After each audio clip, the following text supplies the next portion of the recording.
मेरे खुद के पेरेंट्स ने मुझे मजबूर किया कि मैं अपनी एस रैंक पावर अपने धोखेबाज छोटे भाई को दे दूं, और उन्होंने मेरी सारी ब्लड लाइन पावर्स भी छीन ली। ये सब उन्होंने सिर्फ इसलिए किया अगर मेरे भाई के पास एस रैंक पावर होगी तो वह एस यू क्लैन की प्रिंसेस से शादी कर पाएगा और मेरे फादर को और ज़्यादा पावर और पैसा मिलेगा। इसका मतलब मेरे खुद के पेरेंट्स के लिए भी पावर और पैसा ही सब कुछ है, लेकिन वे ये नहीं जानते कि मेरी पावर छीनने के बाद मेरा S S S plus rank demon system awaken हो गया है, जहां मेरे पास 8 डीमंस की पावर है। कहानी ठीक 1 सेकंड पहले जियान 6 हाई स्कूल के जिम्नेजियम में थी। बैंग! उसके दोनों घुटने पत्थर के फर्श पर तड़क कर रह गए। इस इम्पैक्ट से उसका सीना फट गया और मुंह के कोने से खून की धार सीधे ठंडी अवेकनिंग स्टोन पर जा गिरी। काई ने अपनी सुलगती आंखों से ऊपर देखा। सोने जैसी चमकदार रोशनी के बीच उसका सगा बाप खड़ा था, विक्टर चेन, जो जानोन सिटी के 5 महान कबीलों में से एक चेन क्लैन का लॉर्ड था। काई ने अपने दांत इतने जोर से भींचे कि उसके मसूड़ों से खून आ गया। उसने चिल्लाकर पूछा, विक्टर चेन, ये क्या कर रहे हो? एक ट्रांसमाइग्रेटर के तौर पर उसने इस ठंडे उपेक्षित शरीर में 3 साल तक नरक झेला था। दिन रात पढ़ाई की, अपनी बॉडी को एब्सोल्यूट लिमिट्स तक पुश किया ताकि आज का दिन देख सके। वह कामयाब भी हुआ। एक ऐसा एस रैंक क्लास जिसके जैसा प्रोडिगी ड्रैगन नेशन में साल में एक बार पैदा होता है। फिर गर्व और खुशी के बजाय उसके बाप ने उसे यह जानलेवा वार क्यों दिया? काई, डैड को ब्लेम मत करो, ये सब मेरी गलती है। नीचे से झूठे आंसुओं से भरी एक आवाज गूंजी। उसका छोटा भाई रेक्स अपनी माँ वेरा की बाहों में ऐसे लिपटा था जैसे कांच का बना हो। रेक्स के पीले पड़ चुके हाथों में 2 बेहद कीमती पिल्स थीं, एक टैलेंट पिल और एक गोल्ड एसेंस पिल, जिसे कबीले ने अपनी पूरी ताकत लगाकर खरीदा था। रेक्स ने रोने का नाटक करते हुए कहा, मॉम, मैं तो बस इस मेटल एट्रीब्यूट क्लास को पास से देखना चाहता था। मेरा इरादा काई का क्लास लेने का नहीं था। वो पहले ही मुझसे नफरत करता है, अब तो और करेगा। उस ब्यूटीफुल एक्ट ने विक्टर और वेरा के दिल को पिघला दिया, पर काई ने देख लिया था रेक्स की आंखों में छिपी वो नंगी और गंदी लालच। इस कबीले के दोगलेपन ने काई का दम घोंट दिया था, पर उसकी माँ वेरा ने जो अगला सेंटेंस कहा उसने काई के जिस्म के खून को बर्फ बना दिया। वेरा ने बिना किसी झिझक के बेहद ठंडे लहजे में कमान दिया, काई, तुम्हारा भाई बचपन से कमजोर है। यह एस रैंक क्लास चूंकि मेटल एट्रीब्यूट है तो उसके हाथ की गोल्ड एसेंस पिल के साथ परफेक्ट मैच करेगी। बड़े भाई होने के नाते अगर तुम ये उसे दे दोगे तो क्या आफत आ जाएगी? आखिर सब कुछ फैमिली के अंदर ही तो रहेगा। इसे रेक्स को दे दो। ये सुनकर काई की रूह कांप गई। उसका गुस्सा एक खोखली हंसी में बदल गया। मॉन्स्टर्स और डंजियन से भरी इस खौफनाक दुनिया में आपका क्लास ही आपकी जिंदगी होती है। बिना क्लास के कोई शहर के गेट से बाहर कदम भी नहीं रख सकता। काई ने चिल्लाकर कहा, क्या मैंने कम कुर्बानियां दी हैं? क्लैन के रिसोर्सेज, कल्टीवेशन पिल्स, यहाँ तक कि बड़े बेटे के तौर पर मेरा कमरा भी तुम लोगों ने रेक्स को दे दिया, और अब तुम मुझसे मेरी आखिरी सांस भी छीन रहे हो? उसकी आंखें एक भूखे भेड़िए की तरह लाल हो चुकी थीं। Shut up! विक्टर की दहाड़ से पूरा जिम्नेजियम कांप उठा। काई की पीठ पर दबाव और बढ़ गया, जिससे आसपास की हवा तक रैप सिकुड़ होने लगी। विक्टर ने गुर्राते हुए कहा, तुम जानते ही क्या हो? रेक्स की एंगेजमेंट सू क्लैन की बेटी से होने वाली है, जो इस शहर की टॉप एलीट फैमिली है। वे लोग सिर्फ पावर और पोटेंशियल देखते हैं। इस एस रैंक क्लास के दम पर रेक्स उनके कबीले में अपनी जगह पक्की करेगा, उनका पूरा सपोर्ट हासिल करेगा और हमारा चेन क्लैन नंबर 1 बन जाएगा। तुम्हारा यह क्लास, तुम्हारी ये बॉडी, तुम्हारी ये जिंदगी, सब कुछ तुम्हें इस चेन क्लैन ने ही दी है। तो आज क्लैन के लिए अपनी बलि देने के लिए तैयार हो जाओ। क्लैन के फ्यूचर के लिए खुद को दांव पर लगाना तुम्हारी ड्यूटी है। पर काई ने मन ही मन ठान लिया, नहीं, ये मेरा क्लास है। मेरी मर्जी के बिना ऐसे कोई छू तक नहीं सकता। काई ने उस सफोकेटिंग अर्थ फोर्स को चीरने के लिए अपनी पूरी जान लगा दी। उसकी कांपती हुई उंगलियां अवेकनिंग स्टोन के ऊपर तैरते हुए उस गोल्डन ऑर्ब की तरफ बढ़ने लगी। उसके नाखून तड़क कर टूटने लगे थे और हड्डियां इस असहनीय वजन के नीचे चरमरा रही थीं, पर वो नहीं रुका। बदमाश लड़के, तुम्हारी यह हिम्मत! विक्टर चेन की आंखों में क्रूरता की बिजली चमकी। एक लेवल 40 के पावर हाउस का पूरा क्रशिंग वेट एक पहाड़ की तरह काई पर टूट पड़ा। क्रैक! एक खौफनाक और घिनौनी आवाज से पूरा जिम्नेजियम गूंज उठा। काई का राइट आर्म टूटकर एक वीभत्स एंगल पर मुड़ चुका था। दर्द ऐसा था जैसे उसे जिंदा काटा जा रहा हो। उसकी आंखों के सामने अंधेरा छा गया और पतली यूनिफॉर्म पल भर में ठंडे पसीने से भीग गई। उसकी इस बेबसी का फायदा उठाते हुए रेक्स शान से अवेकनिंग प्लेटफॉर्म पर आगे बढ़ा और एक ही घूंट में गोल्ड एसेंस पिल निकल गया। जब वह काई के पास से गुजरा तो उसकी आंखों के झूठे आंसू गायब थे। वहां सिर्फ एक विनर का घमंड और मखमली मकरंद जैसी घिनौनी हंसी थी। उसने अपना सही सलामत हाथ अवेकनिंग स्टोन पे रख दिया। इसके बाद जो हुआ वह आत्मा को झकझोर देने वाला था। प्रीमियम पिल्स और विक्टर की अर्थ फोर्स के दबाव में काई का वो एस रैंक क्लास रेक्स के जिस्म में ऐसे समाने लगा जैसे कोई शार्क खून की गंध पाकर टूट पड़ती है।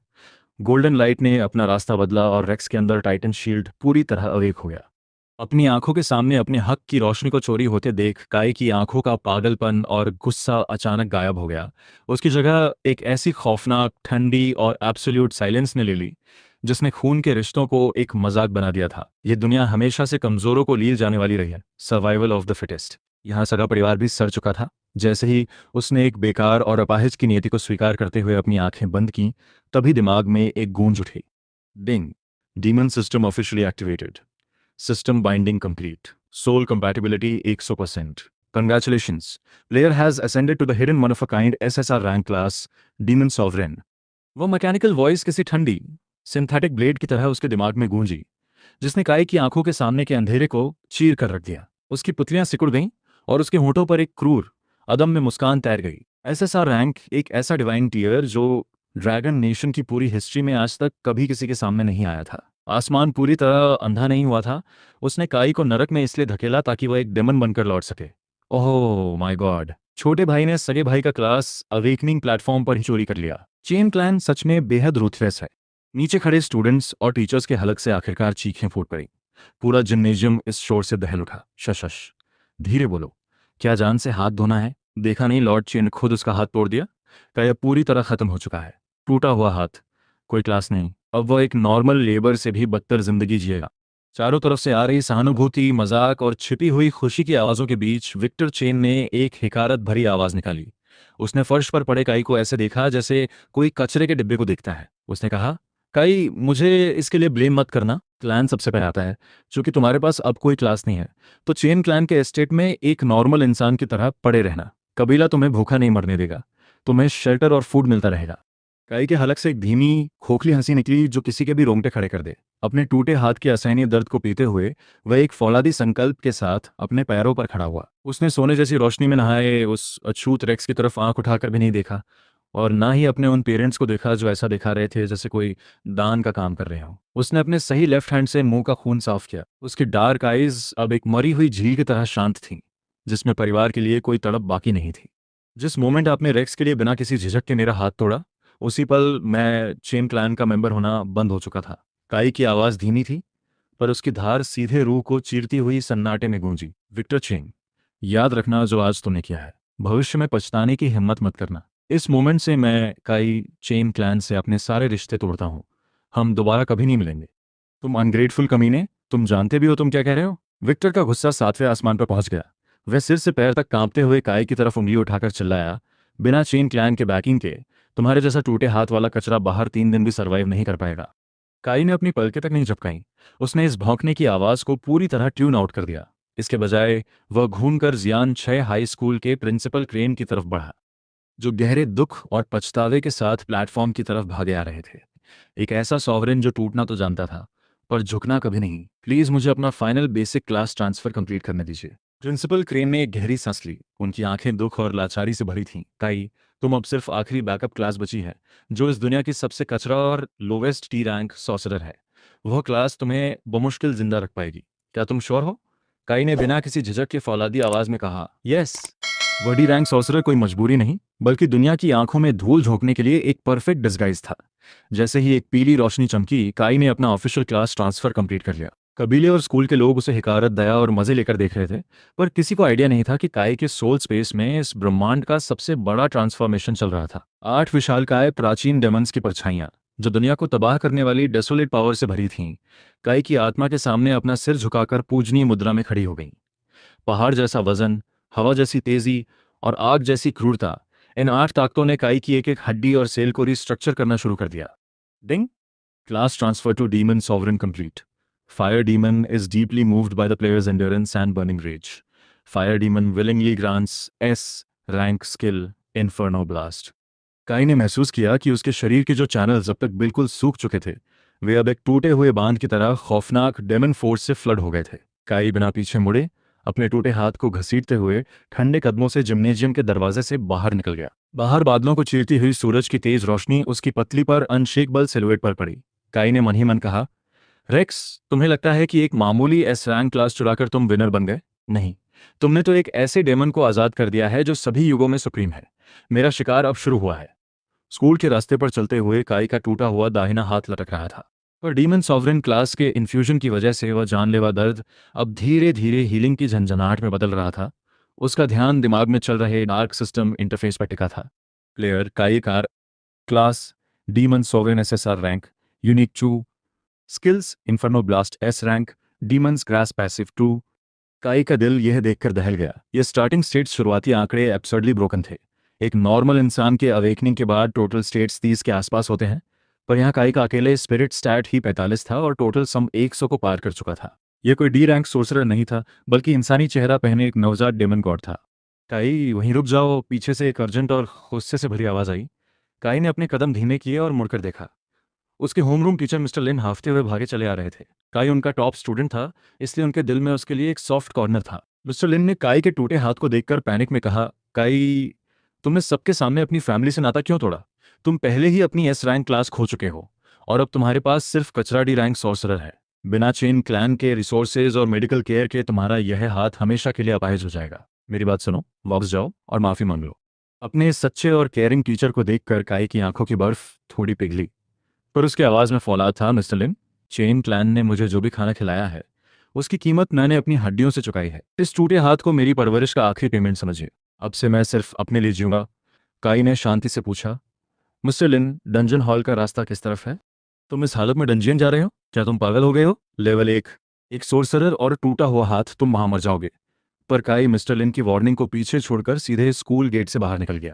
दूसरी तरफ चेन क्लैन के एस्टेट में रेक्स अवेकनिंग प्लेटफॉर्म पर खड़ा टाइटन शील्ड की उस भारी अर्थ डिफेंसिव पावर को महसूस कर रहा था। विक्टर और वेरा अपने लाडले को घेरकर गर्व से बोले, रेक्स, अगले हफ्ते जब सेलेस्टू का बर्थडे होगा तो तुम पब्लिकली इस एस रैंक क्लास को शो ऑफ करना, जिससे सू क्लैम के साथ तुम्हारी एंगेजमेंट सील हो जाएगी। रेक्स ने आज्ञाकारी बनकर सिर हिलाया, पर उसकी आंखों में एक कमीनी चमक थी। डैड, काई इतनी आसानी से क्लैन छोड़कर चला गया। क्या होगा अगर वह सू क्लैन या सॉन्ग क्लैन के पास जाकर हमारे इस क्लास ट्रांसफर का पर्दाफाश कर दे? विक्टर चेन ने एक जहरीली मुस्कान के साथ स्नॉट किया। एक टूटे हाथ वाले डी रैंक सॉसर के लिए चेन क्लैन से कोई पंगा नहीं लेगा। अगर वो बाहर मरना चाहता है तो मरने दो, पर सेफर साइड के लिए मैंने अपने आदमी उसकी निगरानी में लगा दिए हैं। अगर उसने एक शब्द भी बकवास की तो चेन क्लैन गद्दारों और बेकार कचरों को जिंदा नहीं छोड़ता। उधर जानॉन सिटी का डंजियन हॉल हमेशा की तरह खिलाड़ियों की भीड़, परेडिंग और इनामों के शोर से गूंज रहा था। काई का वो लटका हुआ टूटा हाथ और पीला चेहरा भीड़ में अलग ही नजर आ रहा था। वहां खड़े प्लेयर्स फुसफुसाने लगे, अरे ये जियान 6 का वही जीनियर स्टूडेंट काई है ना, जिसने इस रैंक क्लास अवेक किया था। भाई तुम अपडेटेड नहीं हो, जिसके सगे बाप ने इससे वो क्लास छीन ली और अब ये टूटे हाथ वाला डी रैंक सॉसरर है। कितना पैथेटिक है। ये बेकार कचरा यहाँ डंजन हॉल में क्या कर रहा है? खुद की मौत का तमाशा बनाने आया है क्या? मजाक और हिकारत की ये लहरें काई के ऊपर से गुजरती रहीं, पर उसने उन्हें पूरी तरह इग्नोर कर दिया। वह एक ई रैंक डंजन था, गॉब्लिन वॉरेन रिकमेंडेड लेवल 5 से 8, जो गॉब्लिन्स और कॉप्स क्रॉलर्स से भरा पड़ा था और जिसका फर्स्ट क्लियर रिवॉर्ड अभी तक अनक्लेम्ड था। काई ने अपना आईडी कार्ड काउंटर पर सरकाते हुए कहा, मैं गोब्लिन वॉरेन में एंटर कर रहा हूँ। काउंटर पर बैठी स्टाफ मेंबर ने काई के उस लटके हुए टूटे हाथ को देखकर गहरी हमदर्दी से कहा, देखो, भले ही ये ई रैंक है, पर वहाँ का एनवायरनमेंट बेहद ब्रूटल है। अच्छे अच्छे लेवल 10 के प्लेयर्स भी वहाँ अकेले जाने से मना करते हैं। तुम्हारी इस कंडीशन में काई ने उसकी बात का जवाब देना जरूरी नहीं समझा। उसने बस स्क्रीन पर टैप करके कंफर्म किया और ट्रांसपोर्ट एरिया की तरफ बढ़ गया। जैसे ही उसका कदम आगे बढ़ा, दिमाग में सिस्टम की घंटी बजी। Ding, player is about to enter a dungeon. Fire demon trial activated. Demon sovereign's first test. Mission details, clear goblin warren within 10 minutes using no potions of any kind. Mission reward, unlock demon force, wind demon phantom dash. 10 minutes बहुत ज़्यादा वक्त है। काई के होठों पर एक क्रूर मुस्कान तैर गई। एक सफ़ेद रोशनी चमकी और काई हॉल से गायब हो गया। उसके जाते ही चेस्ट पर ब्लू वुल्फ एम्बलम लगाए काले कपड़ों में 2 शिकारी चुपके से हॉल में दाखिल हुए। उन्होंने एक दूसरे को देखकर कमीनी हंसी हंसी। यंग मास्टर एक्स ने सही कहा था, ये बेकार कचरा सच में डंजियन में अपनी मौत ढूंढने आया है। चलो अंदर किसी शांत कोने इसका काम हमेशा के लिए तमाम कर देते हैं। डंजियन के अंदर एक अंधेरी सीलन भरी गुफा थी, जहां सड़े हुए मांस की बदबू एक दीवार की तरह टकराई। काई ने एंट्री गेट पे खड़े होकर धीरे से अपना लेफ्ट हैंड उठाया। उसकी हथेली में एक डार्क रेड फ्लेम भभक उठी। वह आग देखने में छोटी थी, पर उसकी सफोकेटिंग हीट इतनी ज्यादा थी कि आसपास की चट्टानें पिघलने लगीं। तो यह है S rank skill inferno blast. तभी अंधेरे को चीरती हुई चीखें गूंजी और जंग लगे ब्लेड्स लिए एक दर्जन से ज्यादा बड़े बड़े हरे गॉब्लिन्स सायों से बाहर झपट पड़े। काई ने अपनी पलकें तक नहीं झपकाई। उसने बस अपना बायां हाथ झटका और वो डार्क रेड फायरबॉल चीखती हुई आगे बढ़ गई। वह आग धमाका करने के बजाय एक खौफनाक लहर की तरह ठहरी। Goblin slain level 4 X+10, goblin slain level 5 X+12, goblin warrior slain level 7 X+25। सिर्फ एक स्ट्राइक, 10 मीटर के दायरे में आने वाला एक भी गॉब्लिन चीख तक नहीं पाया। वे सब पल भर में काली राख के ढेर में बदल गए। काई के कदम धीमे नहीं हुए। वह पिघलती हुई खौलती चट्टानों के ऊपर से शांत कदमों से आगे बढ़ता रहा। गहरी गुफा में हर तरफ से गॉब्लिन्स बाहर आ रहे थे, पर काई के हाथ से निकलने वाली आग की हर लपट दर्जनों गॉब्लिन्स को एक साथ लील रही थी। ये कोई फाइट नहीं थी, वन साइडेड स्लॉटर था।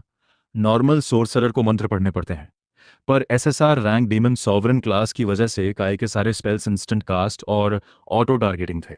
Ding, level up, current level 3, all stats +5, free attribute points +10। Kai ने बिना एक पल गंवाए अपने सारे फ्री पॉइंट स्पिरिट में डंप कर दिए, क्योंकि एक सोर्सरर के लिए स्पिरिट ही उसकी रॉ फायर पावर की सीलिंग होती है। स्टेट्स के बढ़ते ही उसके पीले पड़े चेहरे पर एक अजीब सी डेमन वाइटैलिटी की लाली दौड़ गई। गॉब्लिन सेंचुरियन लेवल 10, एलीट हाथ में एक बहुत बड़ा नुकीला क्लब लिए काई के रास्ते में आकर खड़ा हो गया। उसने एक खौफनाक दहाड़ मारी, जिसे सुनकर बाकी बचे सारे गॉब्लिन्स अपना डर भूलकर काई पर टूट पड़े। चींटियां चाहे जितनी भी हों, रहती चींटियां ही हैं। काई ने एक हिकारत भरी आवाज निकाली। उसके बाएं हाथ की उंगलियां मुड़ी और वो फायर बॉल अब डार्क रेड से बदलकर चमकीली ऑरेंज हो गई। Inferno blast. जैसे वे आग उसके हाथ से छुड़ी, वह हवा में ही दर्जनों छोटी धाराओं में बंट गई और पूरे मैदान पर उल्का पिंडों की बारिश की तरह बरस पड़ी। ये काई का अपनी एस रैंक स्किल पर प्रिसिजन कंट्रोल था। सामने बढ़ रहे गॉब्लिन्स पल भर में आर पार छेद दिए गए। इससे पहले कि वो गोब्लिन सेंचुरियन अपनी गदा घुमा पाता, काई की परछाई सीधे उसके सामने प्रकट हुई। Phantom dash. प्योर एजिलिटी और रॉ स्पिरिट के एक साथ फटने से काई का बायां हाथ सीधे सेंचुरियन के पेट में जा धंसा। बूम। आग की रुकी हुई पूरी डेमन पावर एक साथ फट पड़ी। सेंचुरियन का विशाल जिस्म एक मलबे की तरह पीछे उड़ा और सीधे चट्टान की दीवार से जा टकराया। उसकी छाती के आर पार एक बड़ा जला हुआ गड्ढा बन चुका था। Goblin Centurion slain level 10, X +500। डिंग, लेवल अप, करंट लेवल 5। ठीक उसी मोमेंट पर सिस्टम का काउंटडाउन 3 मिनट और 15 सेकंड पर फ्रीज हो गया। Ding. Extreme challenge condition met. Fire demon trial clear within 10 minutes complete. Actual time 3 minutes 15 seconds. Reward granted, wind demon phantom dash. Unlock progress 5। Kai अचानक तेजी से पीछे घूमा। उसकी निगाहें किसी ठंडे ब्लेड की तरह प्रवेश द्वार के अंधेरे को चीरती हुई गूंजी। पीछे कौन है? बाहर निकलो। जिन छोटी चाकू को उन्होंने इतनी मजबूती से पकड़ रखा था, वे अब उनके कांपते हाथों में थरथरा रही थी। उन्होंने अभी अभी मौत का वो तांडव देखा था जिसकी उन्होंने ख्वाब में भी उम्मीद नहीं की थी। ये लड़का एक डी रैंक सॉर्सर होना चाहिए था। इसने लेवल 10 के एलीट बॉस को सिर्फ 10 सेकंड में वन शॉट कर दिया और अपनी स्टेल्थ स्किल एक्टिवेट करके वहां से भागने की कोशिश करने लगा। जब तुम यहां आ ही चुके हो तो यहीं रुको और मेरे सॉवरेन की पावर का फ्यूल बनो। काई का पैर जमीन से टकराया और फैंटम डैश तुरंत एक्टिवेट हो गया। उसने पलक झपकते ही 10 मीटर से ज्यादा का गैप ऐसे पार किया जैसे कोई टेलीपोर्टेशन हुआ हो। काई सीधे उस शिकारी के ठीक पीछे मैटेरियलाइज हुआ। Fire palm strike. उसकी हथेली से निकली आग ने उस आदमी की चीख को हलक में ही दफन कर दिया। ये देख दूसरे शिकारी ने एक हताश और गुस्से भरी दहाड़ मारी और अपनी तलवार काई की तरफ घुमाई। काई ने अपनी बॉडी को इस तरह शिफ्ट किया जो इंसानी लॉजिक के बिल्कुल खिलाफ था। उसने तलवार को डॉज किया, अपने बाएं हाथ की उंगलियों को ब्लेड की तरह सीधा किया और एक ही झटके में उस शिकारी का गला काट दिया। 2 लाशें फर्श पे आ गईं। काई ने कोल्डली दोनों की तलाशी ली, जहां उसे शैडो ऑर्डर टोकन्स मिले जिन पर चेन क्लैन की सील लगी थी, और एक रफ मैप था जो काई की मूवमेंट्स को ट्रैक कर रहा था। विक्टर चेन, तुम इतना भी वेट नहीं कर सके? काई ने उन टोकन्स को अपनी मुट्ठी में भींच कर चकनाचूर कर दिया। उसकी आंखें स्टील की तरह ठंडी थीं। फाइन, अगर तुम चेन क्लैन को इतनी जल्दी कब्र में भेजने के लिए उतावले हो तो मैं अपनी स्पीड थोड़ी बढ़ा देता हूँ। उसने बॉस का ड्रॉप। पहले काई का मजाक उड़ाने वाले स्टाफ मेंबर सहित हर एक इंसान की आंखें फटी की फटी रह गई, क्योंकि स्क्रीन पर एक गोल्डन अनाउंसमेंट बैनर फ्लैश हो रहा था। Congratulations to player anonymous for clearing E rank dungeon goblin warren in 3 minutes and 15 seconds, setting a new all time first clear record. 3 minute? उस मैप को सिर्फ दौड़कर पार करने में 5 मिनट लगते हैं। क्या वो उड़कर गया था और उसने सब कुछ एक साथ मार दिया? वो एनोनिमस प्लेयर कहीं वही टूटे हाथ वाला लड़का तो नहीं? भीड़ अभी शॉक में ही थी कि ट्रांसपोर्ट एरे चमका और काई की सीधी फौलादी सिलुएट बाहर आई। उसने अभी भी अपनी फटी हुई स्कूल यूनिफॉर्म पहनी थी और टूटे हाथ पर कपड़ों की पट्टियां बांधी हुई थीं। एक रफ मैकशिफ्ट रैप। वह स्तब्ध भीड़ के बीच से पूरी शांति के साथ गुजरा।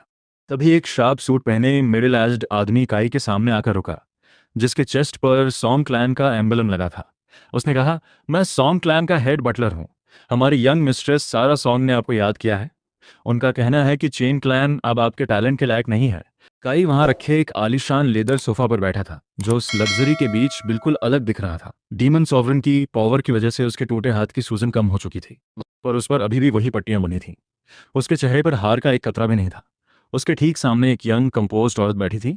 वह सारा सॉन्ग थी, सॉन्ग क्लैन की यंगेस्ट जनरेशन की राइजिंग स्टार और एक B rank class starblade duelist. 3 minute और 15 सेकंड। सारा की पतली उंगलियां टेबल को टैप कर रही थीं, जहां दोनों के बीच एक फ्रेश बैटल रिपोर्ट रखी थी। गोब्लिन सेंचुरियन को वन शॉट किया। काई, अगर मैं गलत नहीं हूं तो तुम्हारा पब्लिक प्रोफाइल अभी भी तुम्हें एक बेकार डी रैंक सॉर्सरर दिखाता है, और चेन क्लैन ने तुम्हारी एस रैंक ब्लड लाइन को स्ट्रिप कर लिया है। काई ने टेबल से एक स्पिरिट फ्रूट उठाया, उसका एक बाइट लिया और शांत आवाज में बोला, सारा, तुम मुझे इतनी दूर लेकर आई हो तो यकीनन मुझे मेरी ही दुख भरी दास्तान सुनाने के लिए तो नहीं लाई होगी। स्मार्ट लोग सीधे पॉइंट पर आते हैं, मुझे यही पसंद है। पर मैं सारा सॉन्ग किसी ऐसे खिलाड़ी को इग्नोर नहीं कर सकती जो डी रैंक होने के बाद भी ऐसा रिकॉर्ड बनाए। तुम टाइटन शील्ड से भी ज्यादा टेरिफाइंग कुछ छिपा रहे हो काई। सॉन्ग क्लैन ज्वाइन कर लो, जो कुछ चेन क्लैन ने तुमसे छीना है सॉन्ग क्लैन उसे वापस दिलाने में तुम्हारी हेल्प करेगा। काई के हलक से एक धीमी हंसी निकली। उसने फ्रूट का कोर टेबल पर रखते हुए पूछा, वापस दिलाओगे कैसे? विक्टर और रेक्स को जान से मारकर। सारा एक पल के लिए रुकी। चेन क्लैन भले ही सॉन्ग क्लैन की बराबरी का न हो, पर उनकी जड़ें जानोन सिटी में गहरी हैं। उन्हें उखाड़ना आसान नहीं है। पर सॉन्ग क्लैन तुम्हें टॉप टियर मेडिकल रिसोर्सेज देगा, जिससे तुम्हारा हाथ पूरी तरह हील हो जाएगा। तुम्हें एक एस रैंक और अबव स्टाफ मिलेगा और ग्रैंड एकेडमी में पक्की सीट मिलेगी। सारा ने अपनी पूरी डील टेबल पर रख दी। बदले में तुम्हें अगले हफ्ते होने वाले ग्रैंड एकेडमी टूर्नामेंट में सॉन्ग क्लैन को रिप्रेजेंट करना होगा। हमें वो सीक्रेट रियल स्लॉट चाहिए। शर्तें बुरी नहीं हैं। काई ने ऊपर देखा, उसकी आंखों में एक अजीब सा मजा था, पर मैं रिफ्यूज करता हूँ। सारा के चेहरे के एक्सप्रेशंस पल भर में ठंडे पड़ गए। काई, तुम्हारी सिचुएशन अच्छी नहीं है। विक्टर ने तुम्हारे पीछे पहले ही ब्लू वोल्फ स्क्वाड भेज दिया है। तुम्हें लगता है कि डंजियन में 2 कचरों को मार देने से तुम सेफ हो गए? बिना किसी पावरफुल क्लैन की बैकिंग के तुम दवाइयों का खर्च तक नहीं उठा पाओगे। मुझे किसी के नीचे काम करने के लिए सॉन्ग क्लैन ज्वाइन करने की ज़रूरत नहीं है। उसने सारा की आंखों में सीधे देखते हुए कहा, मैं खुद ही इस शहर का हेड बनने आया हूँ। काई के शरीर से सालों से दबी हुई वो खौफनाक डेमोनिक प्रेजेंस, राक्षसी ऊर्जा लीक होने लगी। हमेशा शांत रहने वाली सारा सॉन्ग का दिल अचानक दहल उठा। उसे ऐसा लगा जैसे उसके सामने कोई टीनेजर नहीं बल्कि एक प्राचीन प्रेडेटर खड़ा है, जो किसी भी पल उसका शिकार कर सकता है। काई ने अपना बायां हाथ आगे बढ़ाते हुए कहा, हम पार्टनरशिप करेंगे। मैं तुम्हें वो स्लॉट दिलाऊंगा, बदले में तुम मुझे खुफिया जानकारी और एंट्री पासेज दोगी। डंजियन से मिलने वाले सभी रिवॉर्ड्स का 70% मेरा होगा, और सॉन्ग क्लैन इस दुनिया के हर उस प्राचीन रेलिक को ढूंढेगा जिसमें डेमोनिक एनर्जी होगी। सारा को पहले लगा कि ये कोई मजाक है और वह हंसने ही वाली थी, पर काई की उन अगाध अथाह आंखों में देखते ही इनकार का एक शब्द भी उसके हलक से बाहर नहीं निकल सका। वो महसूस कर सकती थी कि काई के अंदर एक ऐसा ट्रांसफॉर्मेशन चल रहा था जो पूरे जानोन सिटी के बैलेंस को पलट कर रख देगा। किसी अदृश्य ताकत के दबाव में आकर सारा ने हाथ आगे बढ़ाया और उसकी डील एक्सेप्ट कर ली। उसने पहला इंटेल देते हुए बताया, सू क्लैन रेक्स की रेपुटेशन बढ़ाने के लिए मूनवेल प्लेन्स डंजियन को लॉक कर चुका है। वे चाहते हैं कि रेक्स वहां लेवल 10 पर पहुंचे और तुम्हारे चुराए हुए एस रैंक कोर एसेंस के साथ पूरी तरह मर्ज हो जाए। Ding. Demon quest triggered. Moon demon background mission. Enter moonwell plains. Sacrifice 100 moon creatures.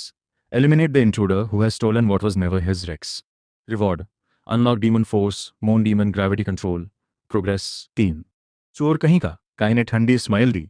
वह सीधे डंजियन नहीं गया। इसके बजाय सारा द्वारा भेजे गए बड़े एडवांस पेमेंट का इस्तेमाल करके वह एक ब्लैक मार्केट की पोट्यूशन शॉप में घुसा। मुझे 10 ब्लड बर्न पोशंस दो, शॉपकीपर ने घबरा कर कहा। लड़के, ये चीज़ें ज़बरदस्ती पोटेंशियल एक्सट्रैक्ट करने के लिए हैं। इन्हें ज्यादा लिया तो तुम्हारी जिंदगी के कई साल कम हो जाएंगे। काई ने उसे झिड़कते हुए कहा, तुम बहुत बकवास करते हो। दूसरों के लिए पोषण जहर थे, पर डेमन सॉवरेन के लिए ये वो फ्यूल थे जो उसकी माना को तुरंत बूस्ट करके फायर डेमन को बर्जर्क स्टेट में ला सकते थे। उस रात काई एक सुनसान फैक्ट्री में रुका। उसने अपना माइंड क्लियर किया और अपनी आत्मा की आग पर फोकस किया। Ding. Player's will detected. Demon points conversion complete. Current level raise to 8। Kai ने धीरे से अपनी आंखें खोली और बाएं हाथ की मुट्ठी भींची। एक पेल ब्लू हरिकेन और एक डार्क रेड इन्फर्नो एक दूसरे के चारों तरफ लिपट गए, जो विनाश का एक खौफनाक ऑरा बनाए थे। उसने मन ही मन कहा, रेक्स, तुम मेरा हक चुरा तो सकते हो, पर क्या उसे संभाल पाओगे? उधर चेन क्लैन के विला में रेक्स एक बेहद महंगे मेडिसिनल टब में नहा रहा था।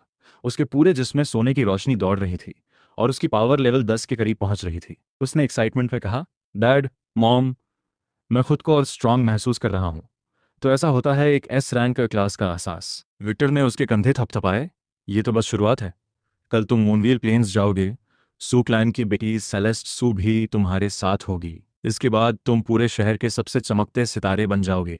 रही बात उस भागे हुए कचरे काई की, तो वह अब तक किसी गंदी नाली में सड़ चुका होगा। वीरा ने नफरत से एक फ्रूट छीला। उन बेवकूफ़ों को अंदाज़ा नहीं था कि जिस लड़के को वे मरा हुआ समझ रहे थे वह इस वक्त खून जैसे लाल चांद के नीचे खड़ा होकर उनके विला की तरफ ही देख रहा था। रेक्स एक चमचमाते हुए सिल्वर हैवी आर्मर में विक्टर, वेरा और सू क्लैन की यंग मिस्ट्रेस सेलेस्ट सू के साथ हंसकर बातें कर रहा था। सेलेस्ट बेहद खूबसूरत थी, पर उसके चेहरे पर कूट कूट कर घमंड भरा था। उसने रेक्स की तारीफ करते हुए कहा, रेक्स, मैंने सुना है कि उस बेकार लड़के की क्लास मर्ज करने के बाद तुम्हारा स्ट्रेंथ स्टेट 100 को पार कर गया है। रेक्स ने झूठी विनम्रता दिखाई। ये सब मॉम डैड के सपोर्ट की वजह से है। टाइटन शील्ड सिर्फ मेरे हाथों में ही खिल सकती है। मेरे उस बड़े भाई के पास यह क्लास थी, पर उसने इसे पूरी तरह वेस्ट कर दिया था। वेरा ने बीच में टोकते हुए कहा, उस अभागे कचरे का नाम भी मत लो। आज सेलेस्ट तुम्हारे साथ है, मूनवॉल्फ किंग को मारकर दोनों कबीलों का नाम रोशन करो। जैसे ही वे लोग डंजियन के अंदर जाने वाले थे, तभी दूर पेड़ों की परछाई से एक सिलुएट धीरे धीरे बाहर आई। उसकी बॉडी से एक रूह कैंपा देने वाली ठंडक निकल रही थी। उसकी पीठ पर एक बेहद साधारण तलवार बंधी थी। उसका राइट आर्म कपड़ों की पट्टियों से कसकर छाती से जकड़ा हुआ था और बायां हाथ जेब में था। वो दिखने में एक मलबे की तरह लग रहा था, पर उसके हर एक कदम के साथ आसपास का शोर जैसे मरता जा रहा था। काई, रेक्स की स्माइल उसके चेहरे पर ही फ्रीज हो गई और फिर गहरी हिकारत में बदल गई। तो तुम अभी तक मरे नहीं? और तुम्हारी यहाँ आने की हिम्मत कैसे हुई? उसकी जलती हुई डार्क आईज सीधे अपने शिकार यानी रेक्स पर टिकी थी। काई की आंखें किसी गहरी खाई की तरह काली और ठंडी हो गईं। उसने सीधे विक्टर की आंखों में झांकते हुए कहा, मूनव्हील प्लेन्स एक पब्लिक डंजियन है। ये चेन क्लैन का प्राइवेट गार्डन कब से बन गया? किसके दम पर? तुम जैसे एक टूटे हाथ वाले अपाहिज के दम पर? सेलेस्टो ने काई को ऊपर से नीचे तक गहरी नफरत से देखा और कहा, रेक्स अब एक एस रैंक प्लेयर है जिसका ग्रैंड एकेडमी जाना तय है। तुम जैसे एक कीड़े, एक डी रैंक सॉर्सरर की इतनी औकात भी नहीं है कि उसके जूते उठा सके। तुम्हारा बकवास खत्म हो गया। काई ने उसकी बात को बीच में ही काट दिया। उसके चेहरे के एक्सप्रेशंस बिल्कुल ब्लैंक थे। उसने जेब में हाथ डाला और सॉन्ग क्लैन का गोल्ड सील बाहर निकाल दिया, जिस पर उनका शाही एम्बलम चमक रहा था। उसे देखते ही विक्टर और उसके गार्ड्स के चेहरे का खून उड़ गया, क्योंकि सॉन्ग क्लैन के गोल्ड सील को हाथ में लेने का मतलब था खुद क्लैन मास्टर की एब्सोल्यूट अथॉरिटी का सामने होना। विक्टर ने अविश्वास से दहाड़ते हुए कहा, सारा सॉन्ग ने तुम्हें ये दिया है? क्या अब मैं अंदर जाने के लिए क्वालिफाइड हूँ? काई उस स्तब्ध भीड़ के पास से आगे बढ़ गया। जैसे ही वह रेक्स के बगल से गुजरा, उसने अपने कदम रोके और बेहद धीमी, खौफनाक आवाज में कहा, रेक्स, इस पल को एंजॉय कर लो। ये तुम्हारी जिंदगी का आखिरी ग्लोरी मोमेंट है। तुम्हारी वो क्लास, मैं उसे तुम्हारी जान के साथ अपने हाथों से वापस छीनने आ रहा हूँ। तुम तो गए। रेक्स गुस्से से पागल हो गया और उसने हमला करने के लिए तलवार उठाई, पर विक्टर ने उसे कसकर पकड़ लिया। यह डंजियन एंट्रेंस पर नहीं, सॉन्ग क्लैन की नजरें हम पर है। विक्टर की आंखों में एक शातिर चमक आई। चूंकि यह अंदर जाकर मरना ही चाहता है, तो इसे वही दो जो यह चाहता है। रेक्स, एक बार जब तुम अंदर चले जाओ तो अपने एस्कॉर्ट से कहना कि इसका काम जल्दी और सफाई से तमाम कर दे। इसे ऐसा दिखाना जैसे किसी मॉन्स्टर ने इसे मारा हो। मूनव्हील प्लेन्स के अंदर आसमान में एक खून जैसा लाल चांद लटका हुआ था। झाड़ियों के बीच से भेड़ियों के डरावने चीखें गूंज रहे थे। काई ने उन पर जरा भी ध्यान नहीं दिया। वो सीधे मैदान के सेंटर में स्थित एक खंडहर बन चुके प्राचीन आल्टर की तरफ बढ़ा। Ding. Moon energy detected. Moon demon ability unlocked. Quest active. Mission objective, collect 100 moonwolf soul shards. Light the ancient altar. Phantom dash activate हुआ और काई की सिलुएट हल्के नीले धुएं में बदलकर घने जंगल में गायब हो गई। तभी अंधेरे से कई लेवल 5 के मून वोल्व्स शिकारी की तरह काई पर झपटे। Fire palm strike. काई ने किसी बड़े स्पेल का इस्तेमाल तक नहीं किया। उसने बस अपने बाएं हाथ से एक सिंगल स्वीप किया और डार्क रेड फ्लेम्स उन भेड़ियों पर एक कोड़े की तरह बरस पड़ी। मूनवुल्फ स्लेन, एक्सपीरियंस गेन्ड 80। सिर्फ 10 मिनट के भीतर काई ने अपने पीछे झुलसी हुई लाशों का एक पूरा ढेर लगा दिया। उसकी लेवलिंग स्पीड इतनी स्टैगरिंग थी कि उसका एक्सपीरियंस बार बिना रुके बढ़ता ही जा रहा था। Ding. Level up, current level 9। उसी समय रेक्स और सेलेस्ट अपने एलीट स्क्वाड और टॉप टीयर फाइटर्स के साथ डंजियन में आगे बढ़ रहे थे।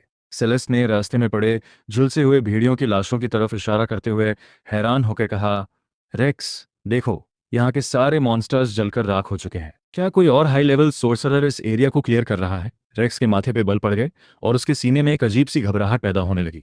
उसे लगातार ऐसा महसूस हो रहा था जैसे वो टूटा हाथ वाला काई इसी अंधेरे में कहीं छिपा है और एक खूंखार प्रेडेटर की तरह उसे देख रहा है। उसने अपनी भारी तलवार खींचते हुए कहा, मूनव्हील प्लेन्स में जो कुछ भी है वो मेरा है और उसे कोई नहीं छीन सकता।